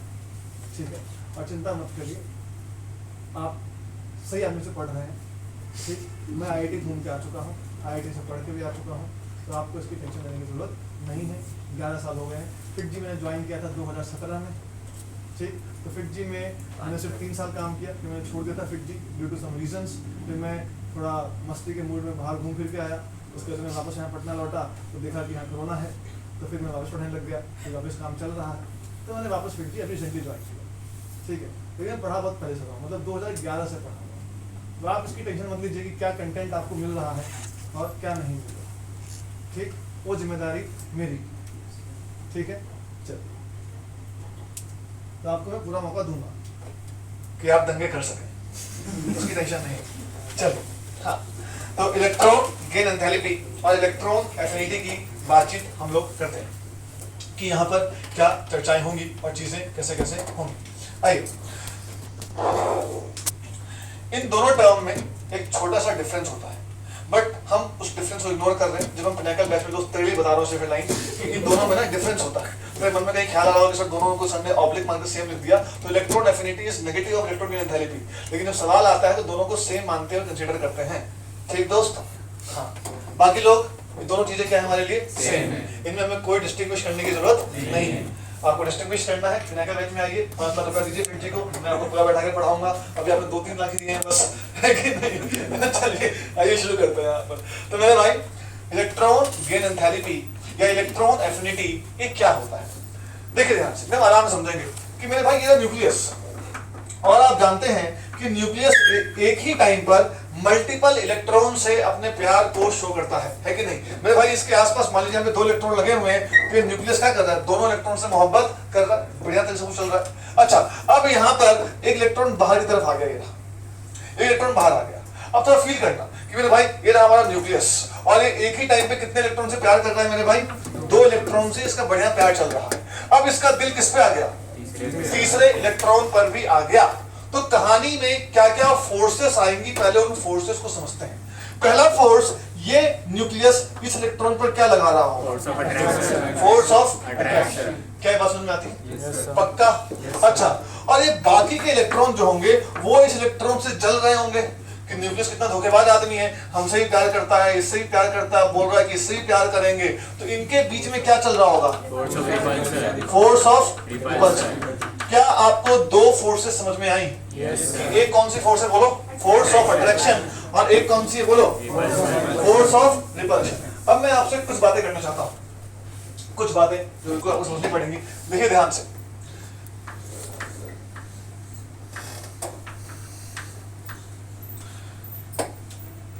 मैंने आप लोगों को बताया हुआ है कि जब भी स्टेबिलिटी बढ़ती है, स्टेबिलिटी एनर्जी, दोबारा एक बार, स्टेबिलिटी बढ़ती है तो एनर्जी, सारे लोग बोलेंगे स्टेबिलिटी बढ़ती है तो एनर्जी, कोई दिक्कत इसमें? अब सपोज यहाँ पे एक एटम ये रहा और एक दूसरा एटम ये रहा, ठीक है। यहाँ पर हमारे पास 2 एटम है। अब इन दोनों में फिलहाल दूरियां हैं। अगर इन दोनों में दूरियां हैं तो मान लेते हैं कि सब कुछ बढ़िया चल रहा है। फिर धीरे धीरे इनके बीच में फोर्स ऑफ अट्रैक्शन डेवलप हुआ। क्या हुआ बोलो, फोर्स ऑफ अट्रैक्शन डेवलप हुआ। तो ये भी पास आ रहा है, ये भी पास आ रहा है। जब ये थोड़ा और पास आएंगे तो इनकी फोर्स ऑफ अट्रैक्शन क्या होगा, और ज्यादा बढ़ेगा। और पास आए, फोर्स ऑफ अट्रैक्शन क्या हो रहा है, और ज्यादा बढ़ रहा है। धीरे धीरे इनके बीच में यहाँ पर बॉन्ड बन गया। क्या बन गया इनके बीच में, बॉन्ड बन गया। और जब ये बॉन्ड बना तो पहले ये दूर दूर थे, जीवन में अकेले, हताश, तन्हा, उदास और निराश थे। लेकिन अब इनका क्या बन चुका है मेरे भाई, बॉन्ड बन चुका है, जीवन में खुशी लौट चुकी है। तो अब इनकी स्टेबिलिटी क्या हो चुकी होगी, बड़ी होगी। स्टेबिलिटी क्या होगी, तो जब ये फोर्स ऑफ अट्रैक्शन था तो क्या मैं ऐसा बोल सकता हूं कि फोर्स ऑफ अट्रैक्शन बढ़ने से, फोर्स ऑफ अट्रैक्शन बढ़ने से स्टेबिलिटी भी क्या हो रही है, स्टेबिलिटी भी क्या हो रही है मेरे भाई, बढ़ रही है। तो फोर्स ऑफ अट्रैक्शन बढ़ने से स्टेबिलिटी क्या हो रही है बोलो, अरे सारे बोलो, स्टेबिलिटी क्या हो रही है। अच्छा, स्टेबिलिटी अगर बढ़ रही होगी इसका मतलब इस सिस्टम के अंदर, इस डब्बे के अंदर एनर्जी क्या हो रही होगी, घट रही होगी। एनर्जी क्या हो रही होगी, और एनर्जी तभी घटती है जब यहां से एनर्जी क्या हो रही होगी, रिलीज होगी। क्या बात समझ आती है? तो क्या मैं ऐसा बोल सकता हूं कि अगर फोर्स ऑफ अट्रैक्शन ज्यादा, सुनना ध्यान से, क्या बोला, फोर्स ऑफ अट्रैक्शन ज्यादा, तो अगर फोर्स ऑफ अट्रैक्शन ज्यादा होगा मतलब दोनों के बीच में अट्रैक्शन ज्यादा है तो स्टेबिलिटी भी क्या होगी, ज्यादा। और स्टेबिलिटी ज्यादा हो जाएगी मतलब खुद की एनर्जी क्या हो जाएगी, बहुत कम। और खुद की एनर्जी जब बहुत कम हो जाएगी मतलब अपने अंदर से बहुत सारी एनर्जी उसको क्या करनी पड़ेगी, रिलीज करनी पड़ेगी। क्या ये पॉइंट्स कनेक्ट हो रहे हैं? तो अगर मैं ऐसा बोलता हूं कि फोर्स ऑफ अट्रैक्शन ज्यादा है तो क्या मैं ऐसा बोल सकता हूं कि एनर्जी रिलीज भी क्या होगा, ज्यादा होगा, है ना? क्या मैं ऐसा बोल सकता हूं कि अगर अगर अगर फोर्स ऑफ अट्रैक्शन ज्यादा होगा तो मेरे भाई एनर्जी रिलीज भी क्या होगी? क्या ये वाला साइड वाला पॉइंट सबको क्लियर हुआ? पक्का क्लियर हुआ? क्योंकि force of attraction leads to stability and stability leads to decrease in energy, and decrease in energy तभी होगा जब अपने अंदर से एनर्जी क्या हो चुकी होगी, रिलीज हो चुकी होगी। पॉइंट क्लियर है? वापस मेन स्टोरी पे लौटते हैं। तो मेरे भाई 2 इलेक्ट्रॉन्स यहाँ पर इस इलेक्ट्रॉन से क्या कर रहे हैं, रिपल्शन, और न्यूक्लियस क्या कर रहा है मेरे भाई, इस पे लगा रहा है फोर्स ऑफ अट्रैक्शन। कहीं ना कहीं ऐसा देखा जाता है कि पहला इलेक्ट्रॉन जो होता है उस केस में फोर्स ऑफ अट्रैक्शन डोमिनेट कर जाता है किसके ऊपर, फोर्स ऑफ रिपल्शन पे। मतलब एक इलेक्ट्रॉन यहाँ पर क्या हो गया, ऐड हो चुका। तो अब तक कितने इलेक्ट्रॉन थे यहाँ पर, 2। अब कुछ समय बाद यहाँ पर जो अगली स्टेज बनेगी उसमें यहाँ पर कितने इलेक्ट्रॉन आ चुके हैं, 3 इलेक्ट्रॉन्स आ चुके हैं। क्या बात समझ में आती है? मतलब कि जो मेरा एलिमेंट था M, ये कन्वर्ट हुआ M minus and sorry M plus electron gives us M minus. उसने इलेक्ट्रॉन को ले लिया, कोई दिक्कत? और इस केस में जब पहला इलेक्ट्रॉन ऐड हुआ तो एनर्जी सॉरी अट्रैक्टिव फोर्स और रिपल्सिव फोर्स में कौन सी फोर्स डोमिनेट हुई? फोर्स ऑफ अट्रैक्शन डोमिनेट होगी। और अगर फोर्स ऑफ अट्रैक्शन डोमिनेट होगी तो क्या होगी? एनर्जी क्या होगी? रिलीज होगी। उसी एनर्जी को बोला जाता है इलेक्ट्रॉन गेन एंथैल्पी। क्या बोलते हैं उसको? बोलो। That energy is called as electron gain. और एनर्जी रिलीज हो रही है इसलिए इसकी वैल्यू क्या होगी? और प्रोसेस क्या होगा? एक्सोथर्मिक। प्रोसेस क्या होगा? तो पहले इसकी स्टेटमेंट सुनना। स्टेटमेंट क्या बोलूंगा मैं बोलूंगा, अभी लिखना नहीं, अभी हमें बहुत कुछ रिलेट करना है इसमें, हम लिखेंगे नहीं। स्टेटमेंट सुनना। It is the amount of energy released. क्या बोल रहा है? बोलो। It is the amount of energy released when one electron is added in the outer most shell. बात समझ में आ रही है कि जब एक इलेक्ट्रॉन किस में ऐड कर रहे हैं? आउटर मोस्ट शेल में ऐड कर रहे हैं, तो जो एनर्जी रिलीज होगी that energy is called as electron gain energy या इलेक्ट्रॉन गेन एंथैल्पी। क्या ये बात क्लियर हुआ आप लोगों को? और आखिरी में फिर से लिख देंगे for the isolated gaseous atom, because अगर 2-3 आइटम्स यहाँ पे और हो जाएंगे तो असली वाली वैल्यू नहीं आ पाएगी। बाकी आइटम्स उस वैल्यू को इन्फ्लुएंस कर देंगे, फैक्टर इफेक्ट कर देंगे। इसलिए हम क्या लिखते हैं आखिरी में? Isolated gaseous atom. अभी सुनते जाना। मतलब कि यह सुनना ध्यान से, M गैसियस फॉर्म में एक इलेक्ट्रॉन ले रहा है, M नेगेटिव बना रहा है, and this value is called as electron enthalpy. और ये वैल्यू क्या है? नेगेटिव। वैल्यू क्या है मेरे भाई? नेगेटिव। 3 इलेक्ट्रॉन हो चुके हैं, ठीक है। मान लेते हैं कि पहले यहाँ पे 4 प्रोटॉन थे तो 4 इलेक्ट्रॉन रहे होंगे, अंदर वाले शेल में 2 इलेक्ट्रॉन रहे होंगे, ठीक है। अब यहाँ पर 4 प्रोटॉन और इलेक्ट्रॉन कितने हो चुके हैं? 5। अंदर वाले शेल में 2 होंगे, मैंने से बाहर वाला शेल दिखाया है, तो अंदर वाले में 2 होंगे, बाहर कितने आ चुके हैं? 3। न्यूक्लियस तो साला बाज आदमी, ढीठ आदमी है। ये अगले इलेक्ट्रॉन को देख के भी भैया इसके मन में क्या उठ गया कि अब मैं इससे प्यार करूंगा, इसको अपनी तरफ खींचूंगा। तो अब सुनना ध्यान से, अगर ये इस इलेक्ट्रॉन को भी खींचने की कोशिश करेगा तो बाकी इलेक्ट्रॉन्स इस बार तलवार लेके खड़े हो जाएंगे कि तुम कैसे, क्या कर रहे हो, मजाक चल रहा है क्या भाई? एक इलेक्ट्रॉन आया, हमने सह लिया, कोई दिक्कत नहीं, चलो तुम्हारी बात दिल तुम्हारा रख लिया। अब तुम और इलेक्ट्रॉन लाए जा रहे हो, लाए जा रहे हो, लाए जा रहे हो, लाए जा रहे हो। तो अब इस केस में इन इलेक्ट्रॉन्स के बीच की आपस की कौन सी फोर्स बढ़ जाएगी? रिपल्सिव फोर्स क्या होगी? बढ़ जाएगी। क्या बात समझ में आ रही है? इसका मतलब दूसरा इलेक्ट्रॉन ऐड करना आसान नहीं होगा। तो दूसरा इलेक्ट्रॉन अगर मुझे ऐड करना है तो मुझे इसमें एनर्जी लगानी पड़ेगी। एनर्जी, जबकि पहले केस में कौन सी फोर्स डोमिनेट कर रही थी? अट्रैक्टिव। मतलब फर्स्ट वाले केस में force of attraction dominates over force of, इसलिए एनर्जी क्या हो गई? रिलीज हो गई। एनर्जी क्या हो गई? लेकिन सेकंड केस में मेरे भाई M नेगेटिव में, अगर मैं M नेगेटिव में मैं इलेक्ट्रॉन ऐड करूंगा, M2 नेगेटिव बन जाएगा, तो इस बार कौन सी फोर्स डोमिनेट कर रही है? Repulsive force dominates over force of attraction. तो अगर रिपल्सिव फोर्स डोमिनेट, इलेक्ट्रॉन यहां दूसरे इलेक्ट्रॉन को आने दे ही नहीं रहे हैं, लेकिन मुझे इलेक्ट्रॉन को डालना है अंदर की तरफ, इस शेल में ऐड करना है, तो मुझे इस बार ताकत लगानी पड़ेगी, ताकत देनी पड़ेगी, एनर्जी लगानी पड़ेगी। क्या बात समझ में आती है? तो इन सेकंड केस मुझे बताओ इलेक्ट्रॉन गेन एंथैल्पी की वैल्यू क्या हो जाएगी इस बार? पॉजिटिव। क्या बात समझ में आती है? क्या पॉइंट क्लियर है? ठीक है, तो पहले इसको डिफाइन करते हैं। लिखिए, it is the amount of energy released, it is the amount of energy released. Hello, यहाँ क्लास में सर, आज सुबह से क्लास चल रही है।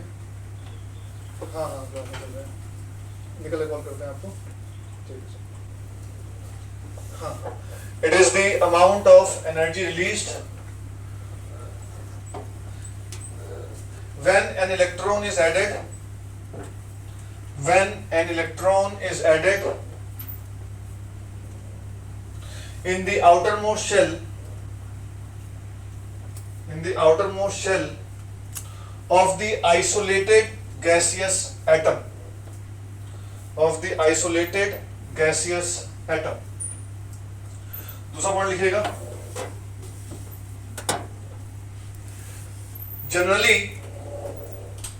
generally it is exothermic in nature. Generally it is exothermic in nature. Generally it is exothermic in nature. तीसरा point लिखिएगा,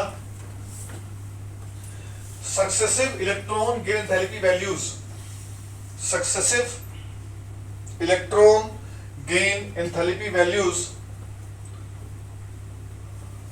are positive. Successive electron gain enthalpy values are positive. That is, the process becomes endothermic. That is, the process becomes endothermic. ठीक है, इन दोनों को note कर लीजिए और कहीं पर इस वाले पॉइंट को भी नोट कर लेना कि अगर फोर्स ऑफ अट्रैक्शन ज्यादा होगा तो एनर्जी रिलीज भी क्या होगी मेरे भाई, ज्यादा होगी. ठीक है,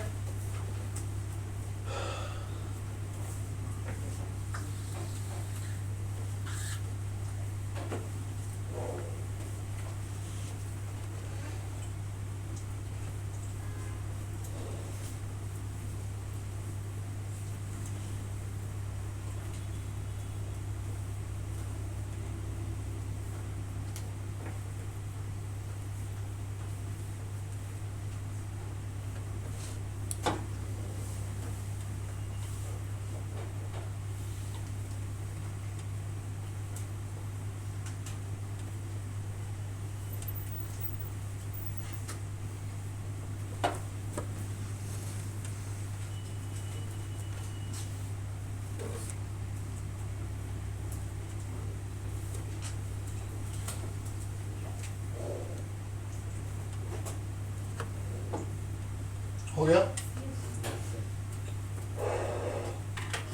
एक छोटा सा पॉइंट समझना. सपोज मैंने ए में कोई एलिमेंट है ए, इसमें जब मैंने इलेक्ट्रॉन डाला तो क्या बनाया जल्दी बताओ, ए माइनस. और मान लेते हैं कि इसको हम लोगों ने क्या बोला, इलेक्ट्रॉन गेन एंथैल्पी 1 या ईजी बोला, ईजी.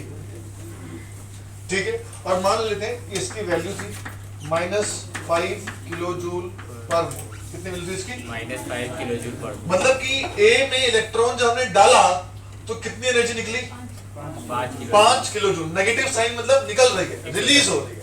और कितनी निकल रही है, 5 किलो जूल पर मोल निकल रही है. अच्छा, अगर मुझे ए नेगेटिव से इलेक्ट्रॉन निकालना है, ए प्लस इलेक्ट्रॉन, तो अब सोचो कितनी ताकत चाहिए होगी. मैग्नीट्यूड क्या होगा, सेम होगा. क्या बात समझ में आ रही है कि भैया अगर मुझे ए नेगेटिव से इलेक्ट्रॉन निकालना है तो उस केस में ए नेगेटिव से इलेक्ट्रॉन निकालने से क्या बन जाएगा, ए और क्या बन जाएगा, इलेक्ट्रॉन. तो जितनी एनर्जी यहाँ निकली थी उतनी एनर्जी मैं वापस दे दूंगा तो इलेक्ट्रॉन क्या हो जाएगा वहां से. मतलब यहाँ पर that value will be plus 5 kilo joule per mole. क्या बात समझ में आती है. इसका मतलब क्या मैं ऐसा बोल सकता हूँ, सुनना ध्यान से, magnitude of electron gain enthalpy of A minus will be equal to क्या होगा बताओ, magnitude of ionization energy of a. क्या इस पॉइंट को रिलेट कर पा रहे हो कि भैया जो इसके लिए इलेक्ट्रॉन गेन एंथैल्पी की वैल्यू होगी वही ए के लिए क्या होगी, आयोनाइजेशन, सॉरी ए माइनस होगा, ए माइनस और यहाँ ए होगा. अब ठीक है कि नहीं, कि electron gain enthalpy value of A will be equal to ionisation energy of A minus. क्या रिलेट कर पा रहे हैं इस पॉइंट को, इसको नोट कर लीजिए. सिंपल सा पॉइंट है. एग्जांपल, इस पर सवाल पूछा गया जेई में.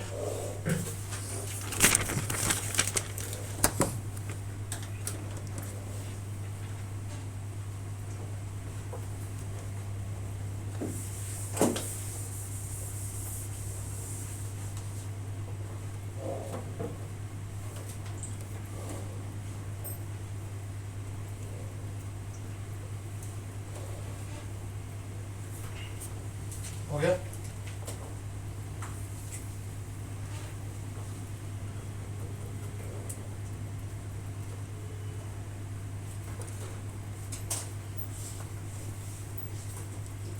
प्रीवियस सेट खरीद लिया आप लोगों ने, ठीक है. खरीद के हार्ड कॉपी रखी है अपने पास. जेई मेंस वाला, नीट वाला मैंने बोला होगा आप लोगों को. तो जेई मेन और नीट आज हमारा लगभग चैप्टर खत्म हो जाएगा. आप लोग जाके सवाल उसके आज लगा सकते हैं. तो आप लोग अच्छा खासा टाइम है. नेक्स्ट वीक सुनना ध्यान से, मैं एक चीज आपको बताना चाहूंगा कि मैंने उसे बताया भी होगा कि एनसीईआरटी, नीट जेई मेन और जी एडवांस आपको मिल जाएगा यहाँ से। तो ये 4 चीज़ों के लिए डिस्कशन के लिए मैं अलग से क्लास रखता हूँ। उसमें से वही बच्चे आते हैं जिन्होंने सवाल बनाया होगा, बाकी बच्चों को उसमें परेशान होने की ज़रूरत नहीं है।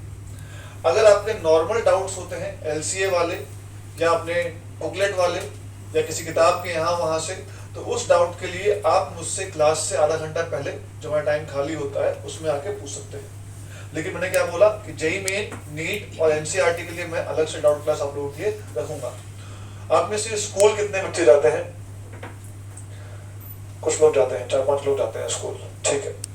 क्योंकि जो मैं क्लास रखूंगा वो मेनली मॉर्निंग के टाइम ही हो पाती है, क्योंकि शाम के टाइम तो आपकी इवनिंग क्लासेस होती है, ठीक है। तो जब मैं वो क्लास रखूंगा तो आपके ग्रुप में मैसेज आ जाएगा या मैं आपको पहले इंटीमेट कर दूंगा कि इस दिन भी अपने को मिलना है, ठीक है। तो अगर हो सके तो उस दिन सेकंड हाफ या फर्स्ट हाफ जो भी होगा, एक दिन के लिए हाफ डे लेके, अगर हो सकेगा, आपने सवाल बनाए हैं, आप आने में इंटरेस्टेड हैं, तो मेरी तरफ से कोई कंपल्शन नहीं है। क्योंकि क्लासरूम में मैं डिस्कस करने बैठूंगा, आधे बच्चे बना के आए होंगे, आधे बना के नहीं आए होंगे। जो बना के आए होंगे वो बना लोगे मेरे साथ, जो नहीं बना के आए होंगे मुझे गरिया रहे होंगे, तो उसका मुझे बच्चों से गरियाना मतलब पसंद नहीं है, ठीक है। तो मैं उनको तकलीफ देना नहीं चाहूँगा, ठीक है। तो जिन्होंने बनाया होगा, जिन्होंने अटेम्प्ट किया होगा, वो आइएगा, हम डिस्कस करेंगे चीज़ों को, ठीक है। कोई दिक्कत इसमें? ओके, हाँ। तो आइए इसके पीरियोडिक ट्रेंड की बात कर लेते हैं। इसका पीरियोडिक ट्रेंड क्या होगा, सोचते थोड़ा सा। लेफ्ट से राइट जाने पर जेड इफेक्टिव क्या होगा, बोलो? जेड इफेक्टिव बढ़ेगा तो force of attraction, force of attraction क्या होगा? बढ़ेगा। और हम जानते हैं कि फोर्स ऑफ अट्रैक्शन अगर बढ़ेगा तो एनर्जी रिलीज भी क्या होगी? और एनर्जी रिलीज को ही तो हम लोग क्या बोलते थे? Electron gain enthalpy. हमने डिफाइन ऐसे किया है कि it is the amount of energy released, है ना। तो भैया लेफ्ट से राइट जाने पर जेड इफेक्टिव बढ़ता है, फोर्स ऑफ अट्रैक्शन बढ़ता है, तो इलेक्ट्रॉन गेन एंथैल्पी की वैल्यू भी क्या होती है? ये बढ़ना मतलब it becomes more and more negative, it becomes more and more negative. Negative मतलब एनर्जी रिलीज हो रही है, और मोर एंड मोर मतलब उसका मैग्नीट्यूड क्या हो रहा है? बढ़ते जा रहा है। तो जब मैंने यहाँ बढ़ना लिखा है, इसका मतलब क्या है? मोर एंड मोर नेगेटिव, ये मतलब है इसका, ठीक है। मैग्नीट्यूड बढ़ रहा है, लेकिन नेगेटिव वाइज में हम लोग क्या बोल रहे हैं? मोर एंड मोर नेगेटिव। कुछ बच्चे अपनी बुद्धि लगा देंगे और बोलेंगे सर -10 है तो -5 थोड़ा होगा। मैथमेटिकली बड़ा नंबर कौन है? ये। लेकिन हमारे लिए बड़ा नंबर कौन हो जाएगा? क्योंकि minus sign only represents energy release. बात समझ में आ गई आप लोगों को? तो the value becomes more and more negative. क्या पॉइंट क्लियर है? तो टॉप टू बॉटम बताओ एक बार क्या होगा? जेड इफेक्टिव क्या होगा बोलो? तो फोर्स ऑफ अट्रैक्शन भी, मतलब पीजी की वैल्यू भी क्लियर है। नोट कर लीजिए ट्रेंड को। This is the periodic trend कि लेफ्ट से राइट में क्या हो रहा है और टॉप से बॉटम में क्या हो रहा है।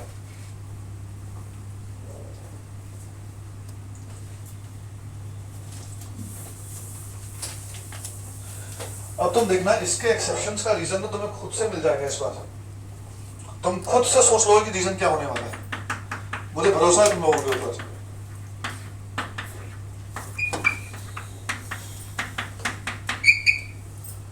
ये देखो पहला सेक्शन, ग्रुप 18 की इलेक्ट्रॉन गेन एंथैल्पी की वैल्यू क्या होती है? पॉजिटिव। क्या ऐसा होगा? स्टेबल है। उसका ऑक्टेट क्या है? तो जो स्टेबल को छेड़ना क्या होता है? बहुत कठिन। ना ही इलेक्ट्रॉन निकालने देगा, ना ही इलेक्ट्रॉन लेगा। तो अगर मुझे इसमें इलेक्ट्रॉन डालना भी है तो भी मुझे ताकत लगानी पड़ेगी। The process will become endothermic. इसलिए वैल्यू क्या आएगी? पॉजिटिव। सोच पा रहे हो खुद से? दिमाग काम कर रहे हो? तो दिमाग हमारा पैटर्न को ढूंढता है और चीजों को ढूंढता है। तो बिल्कुल सही है कि रीजन आप लोगों को पता है। रीजन जरूर लिखिएगा कि ग्रुप 18 ऑक्टेट कंप्लीट होता है, स्टेबिलिटी काफी ज्यादा होती है, इसलिए उसमें इलेक्ट्रॉन डालने में हमें एनर्जी लगानी पड़ेगी। The process will become endothermic in nature. Exceptions reason के साथ लिखेंगे तो याद रहेगा, रीजन नहीं लिखेंगे तो सब भाई साहब गायब हो जाएगा। तो ग्रुप 18 ऑक्टेट कंप्लीट, स्टेबिलिटी काफी ज्यादा, बहुत ही ज्यादा, इसीलिए इलेक्ट्रॉन डालने में ताकत बहुत ही ज्यादा लगानी पड़ेगी। ठीक है। एक्सेप्शन नंबर 2,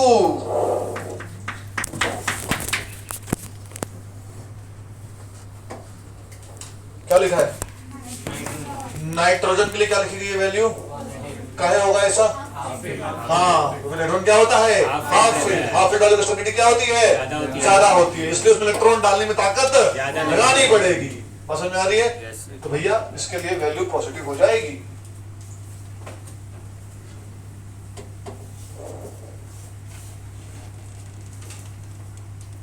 रीजन के साथ लिखना है दोस्तों, रीजन लिखेंगे याद रहेगा। और अब आप लोग रीजन खुद से सोच पा रहे हैं, शायद दिमाग काम कर रहा है थोड़ा थोड़ा। अगर मैं लिखता हूं तीसरा एक्सेप्शन, ग्रुप 2 के लिए वैल्यूज 0 से स्लाइटली पॉजिटिव। कहां से कहां? 0 से slightly positive. Group 2 beryllium, magnesium, उन सबका एस क्या है? Fully filled. याद आ रहा है आप लोगों को? ग्रुप 2 की भैया एंडिंग हो रही है NS2 से। किससे हो रही है? तो उनका S क्या है? Fully filled. और अगर S उनका फुली फिल्ड है मतलब उनकी भी स्टेबिलिटी क्या है? ज्यादा है। वो भी इलेक्ट्रॉन लेना पसंद, तो उसकी वैल्यू 0 से स्लाइटली पॉजिटिव। ठीक है, ग्रुप 2 वालों के लिए वैल्यू जो होती है वो 0 से स्लाइटली पॉजिटिव होती है।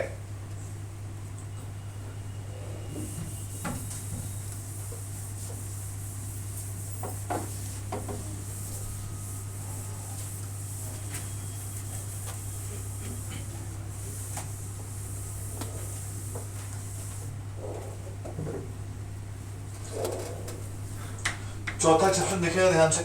Fourth one is the most important, इसमें सवाल काफी बार आता है। Fluorine and chlorine. ठीक है, फ्लोरीन ऊपर आता है, क्लोरीन नीचे आता है। कायदे से इलेक्ट्रॉन गिन एंथैल्पी क्लोरीन की क्या होनी चाहिए थी? कम होनी चाहिए थी। लेकिन मेरे दोस्तों इलेक्ट्रॉन गिन enthalpy of fluorine is more. मतलब क्लोरीन वाले केस में एनर्जी रिलीज क्या होती है? ज्यादा। यहां मोर मतलब लिख दे रहा हूं मोर नेगेटिव। मोर मतलब क्या? यहां पर मोर नेगेटिव। इनफैक्ट क्लोरीन की इलेक्ट्रॉन गिन enthalpy is highest in the periodic table. Highest मतलब नेगेटिव साइड, हाईएस्ट मतलब नेगेटिव साइड, तो it is highest in the periodic table. ऐसा क्यों होता है हम बात करेंगे अभी इसके ऊपर। इसको नोट करिए कि फ्लोरीन की इलेक्ट्रॉन नेगेटिविटी जो होती है, सॉरी इलेक्ट्रॉन गिन एंथैल्पी जो होती है कम होती है, क्लोरीन की ज्यादा होती है। It is more negative and it is highest in the periodic table.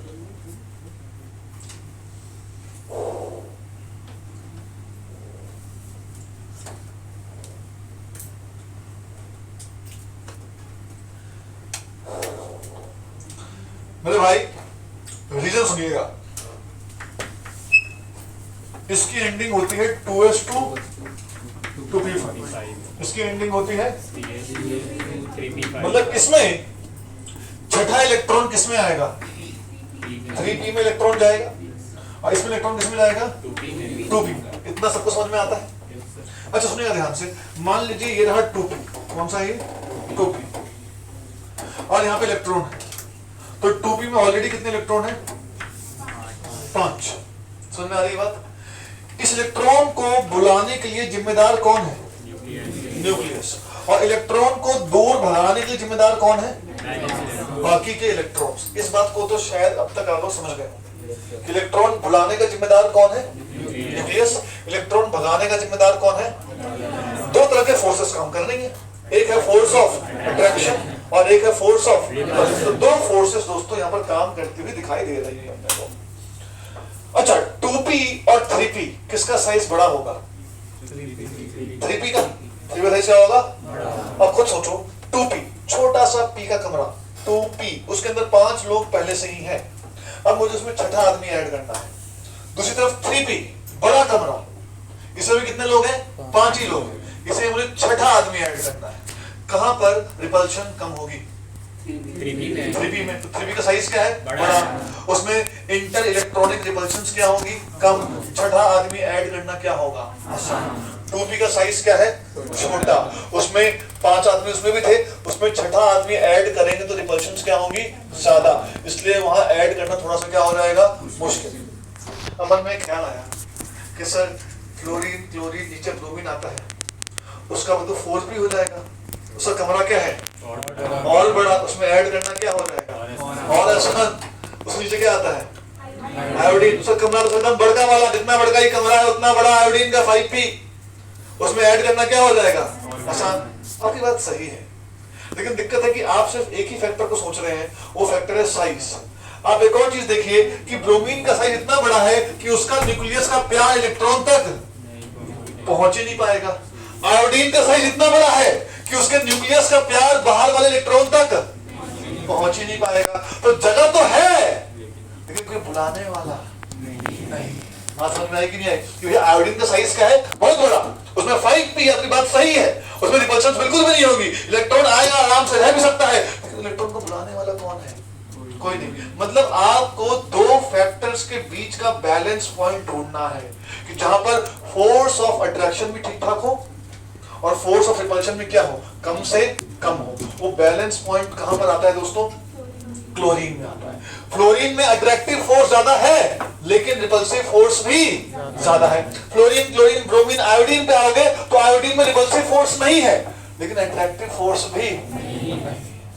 बात समझ में आ रही है? तो दोनों का बैलेंस कहां सेट होगा, क्लोरीन में। इसलिए क्लोरीन का पूरे पीरियोडिक टेबल में सबसे ज्यादा क्या होता है, इलेक्ट्रॉन गेन एंथैल्पी की वैल्यू होती है। और मेरे भाई अगर आप इसके कदमों पे चलते रहे तो आप शायद पहचान जाएंगे कि अगर मैं ऑक्सीजन और सल्फर लिखूंगा तो कौन जीतेगा इसमें, सल्फर। सेम लॉजिक, नोट करिए इस चीज को।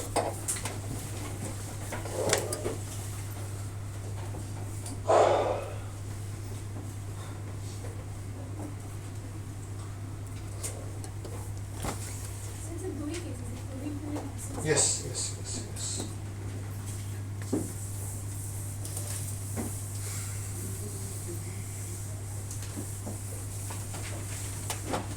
रीजन आप लोग नोट कर लेंगे कि भैया कि 3p में इलेक्ट्रॉन ऐड करना क्या होगा, आसान होगा as compare to 2p because of the larger size of 3p। 3p का साइज क्या है, लार्जर है, उसमें इंटर इलेक्ट्रॉनिक रिपल्शंस क्या होंगी, कम होंगी।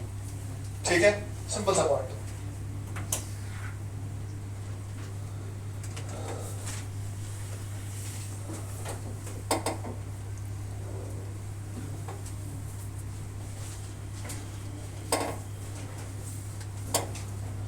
अगला प्रॉपर्टी आ जाइए, इलेक्ट्रोनेगेटिविटी। इलेक्ट्रोनेगेटिविटी, इलेक्ट्रोनेगेटिविटी, इलेक्ट्रोनेगेटिविटी का मतलब क्या है, बताइए क्या मतलब क्या है इसका। आप लोगों के स्कूल में कभी मैच हुआ है स्पोर्ट्स में, tug of war, tug of war. मेरे जैसे सरकारी स्कूल वाले पहली बार सुन रहे हैं क्या होता है, मुझे भी नहीं पता था पहले। ठीक है, हम लोग हिंदी में बोलते थे रस्सा खींचा खींची। क्या बोला मैंने, रस्सा खींचा खींची। इसमें दो टीम होती है, एक रस्सी होती है, एक टीम ऐसे दम लगाती है, दूसरी टीम ऐसे दम लगाती है और खींचती है। वही सेम चीज होती है इलेक्ट्रोनेगेटिविटी। मान लीजिए यहाँ पर ए है और यहाँ पर बी है, यहाँ पे ए और बी में बॉन्ड है, ए बी में बॉन्ड है, इस बॉन्ड को बोलते हैं कोवेलेंट बॉन्ड। कौन सा बॉन्ड बोलते हैं इसको, हम जब आगे पढ़ेंगे, अगला चैप्टर ही बॉन्डिंग है, उसमें एकदम डिटेल में चर्चा भी करेंगे इसके ऊपर। तो यहाँ पर एक इलेक्ट्रॉन ए का होगा और एक इलेक्ट्रॉन किसका होगा, बी का। शेयरिंग ऑफ इलेक्ट्रॉन से बनता है कोवेलेंट बॉन्ड। इतना आप लोगों ने 9th में पढ़ा होगा कि शेयरिंग ऑफ इलेक्ट्रॉन से क्या बनता है, कोवेलेंट। तो एक तो किसका है, एक का, एक किसका है, बी का।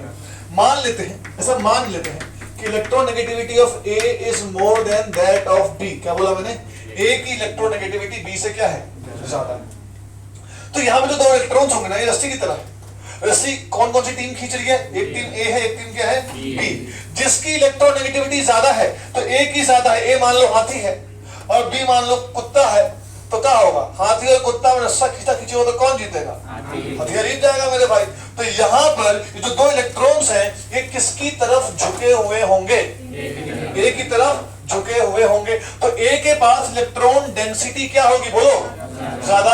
और इलेक्ट्रॉन डेंसिटी ज्यादा होने के कारण ए पे चार्ज आएगा पार्शियल नेगेटिव। क्या चार्ज आएगा, बोलो, सुन रहे ना। और बी से इलेक्ट्रॉन दूर चले गए हैं तो बी गरीब हो रहा है, और बी अगर गरीब हो रहा है उससे इलेक्ट्रॉन दूर जाने से चार्ज क्या आएगा, पार्शियल पॉजिटिव। क्या बात समझ आती है। और कल को अगर ये बॉन्ड टूट गया, अगर ये बॉन्ड क्या हुआ, टूट गया, मेरे भाई बॉन्ड टूट जाता है, दिल पे मत लेना इस चीज को, बॉन्ड क्या होता है, टूट जाता है। अब मान लो कल को बॉन्ड टूट गया, तो अगर बॉन्ड टूट गया तो दोनों इलेक्ट्रॉन कौन ले जाएगा, ये, क्योंकि ए की इलेक्ट्रोनेगेटिविटी क्या थी, ज्यादा थी, तो दोनों इलेक्ट्रॉन ए ले जाएगा, ए पे दोनों इलेक्ट्रॉन और नेगेटिव चार्ज आ जाएगा, है ना।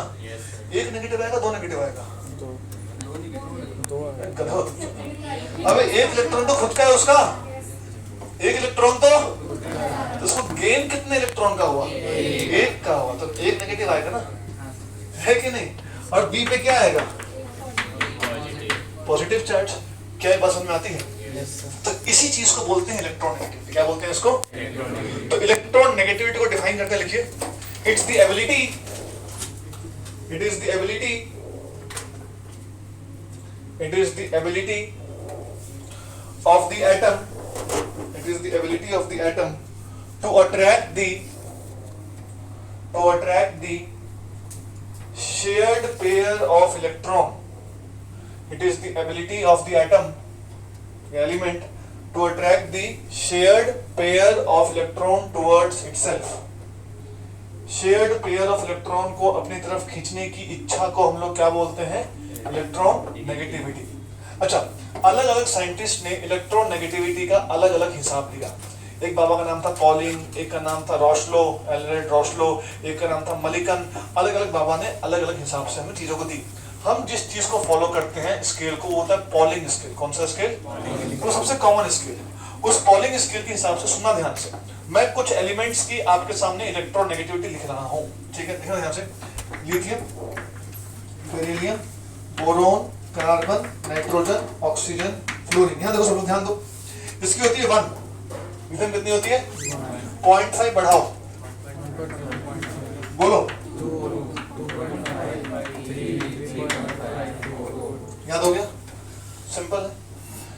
लिथियम नीचे क्या आता है, सोडियम, इसकी इलेक्ट्रॉन नेगेटिविटी की वैल्यू होती है 0.9। कितनी होती है 0.9, इससे एक कम, ये 1 था, ये कितना हो गया 0.9, 0.3 बढ़ाओ, कितना बढ़ाओ, तो सोडियम के बाद मैग्नीशियम 1.2, उसके बाद एल्यूमिनियम 1.5, उसके बाद सिलिकॉन 1.8, उसके बाद 2.1, उसके बाद क्या आएगा हम सल्फर, इसका 2.5 हो जाता है, कितना आता है 2.5, और इसके बाद क्या है बताओ, क्लोरीन कितना आ जाएगा 3। मतलब सुनना ध्यान से, नाइट्रोजन और क्लोरीन की वैल्यू लगभग क्या होती है, सेम होती है। तो यहाँ पे 0.3 बढ़ रहा था, लेकिन यहाँ से कितना बढ़ गया 0.4, और यहाँ से कितना बढ़ गया 0.5। सिंपल सी बात। अच्छा, आपके पूरे पीरियोडिक टेबल में सबसे ज्यादा जो इलेक्ट्रोनेगेटिव एलिमेंट्स हैं, कौन दिख रहा है, फ्लोरीन, इसकी वैल्यू कितनी है 4, उसके बाद इसका नंबर आएगा O का, फिर आता है N का, और फिर आता है Cl का। ये 4 आपके पीरियोडिक टेबल में सबसे ज्यादा इलेक्ट्रोनेगेटिव एलिमेंट्स हैं। कौन कौन से बोलो, fluorine, oxygen, nitrogen, chlorine.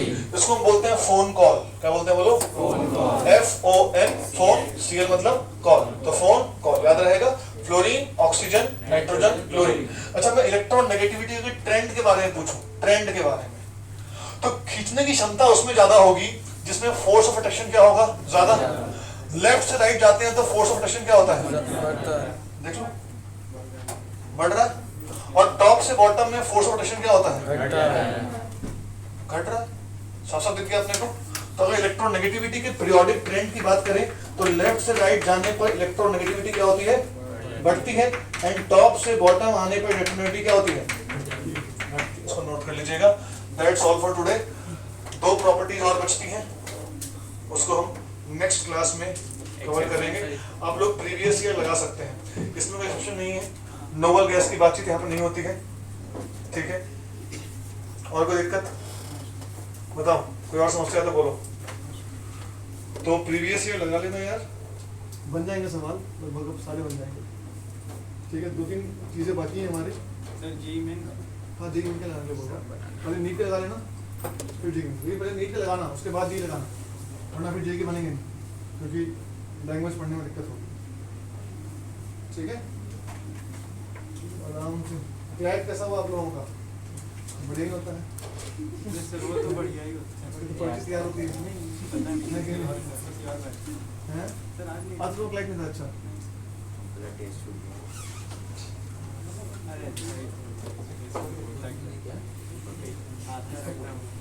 Face test है, वेट नहीं है करते।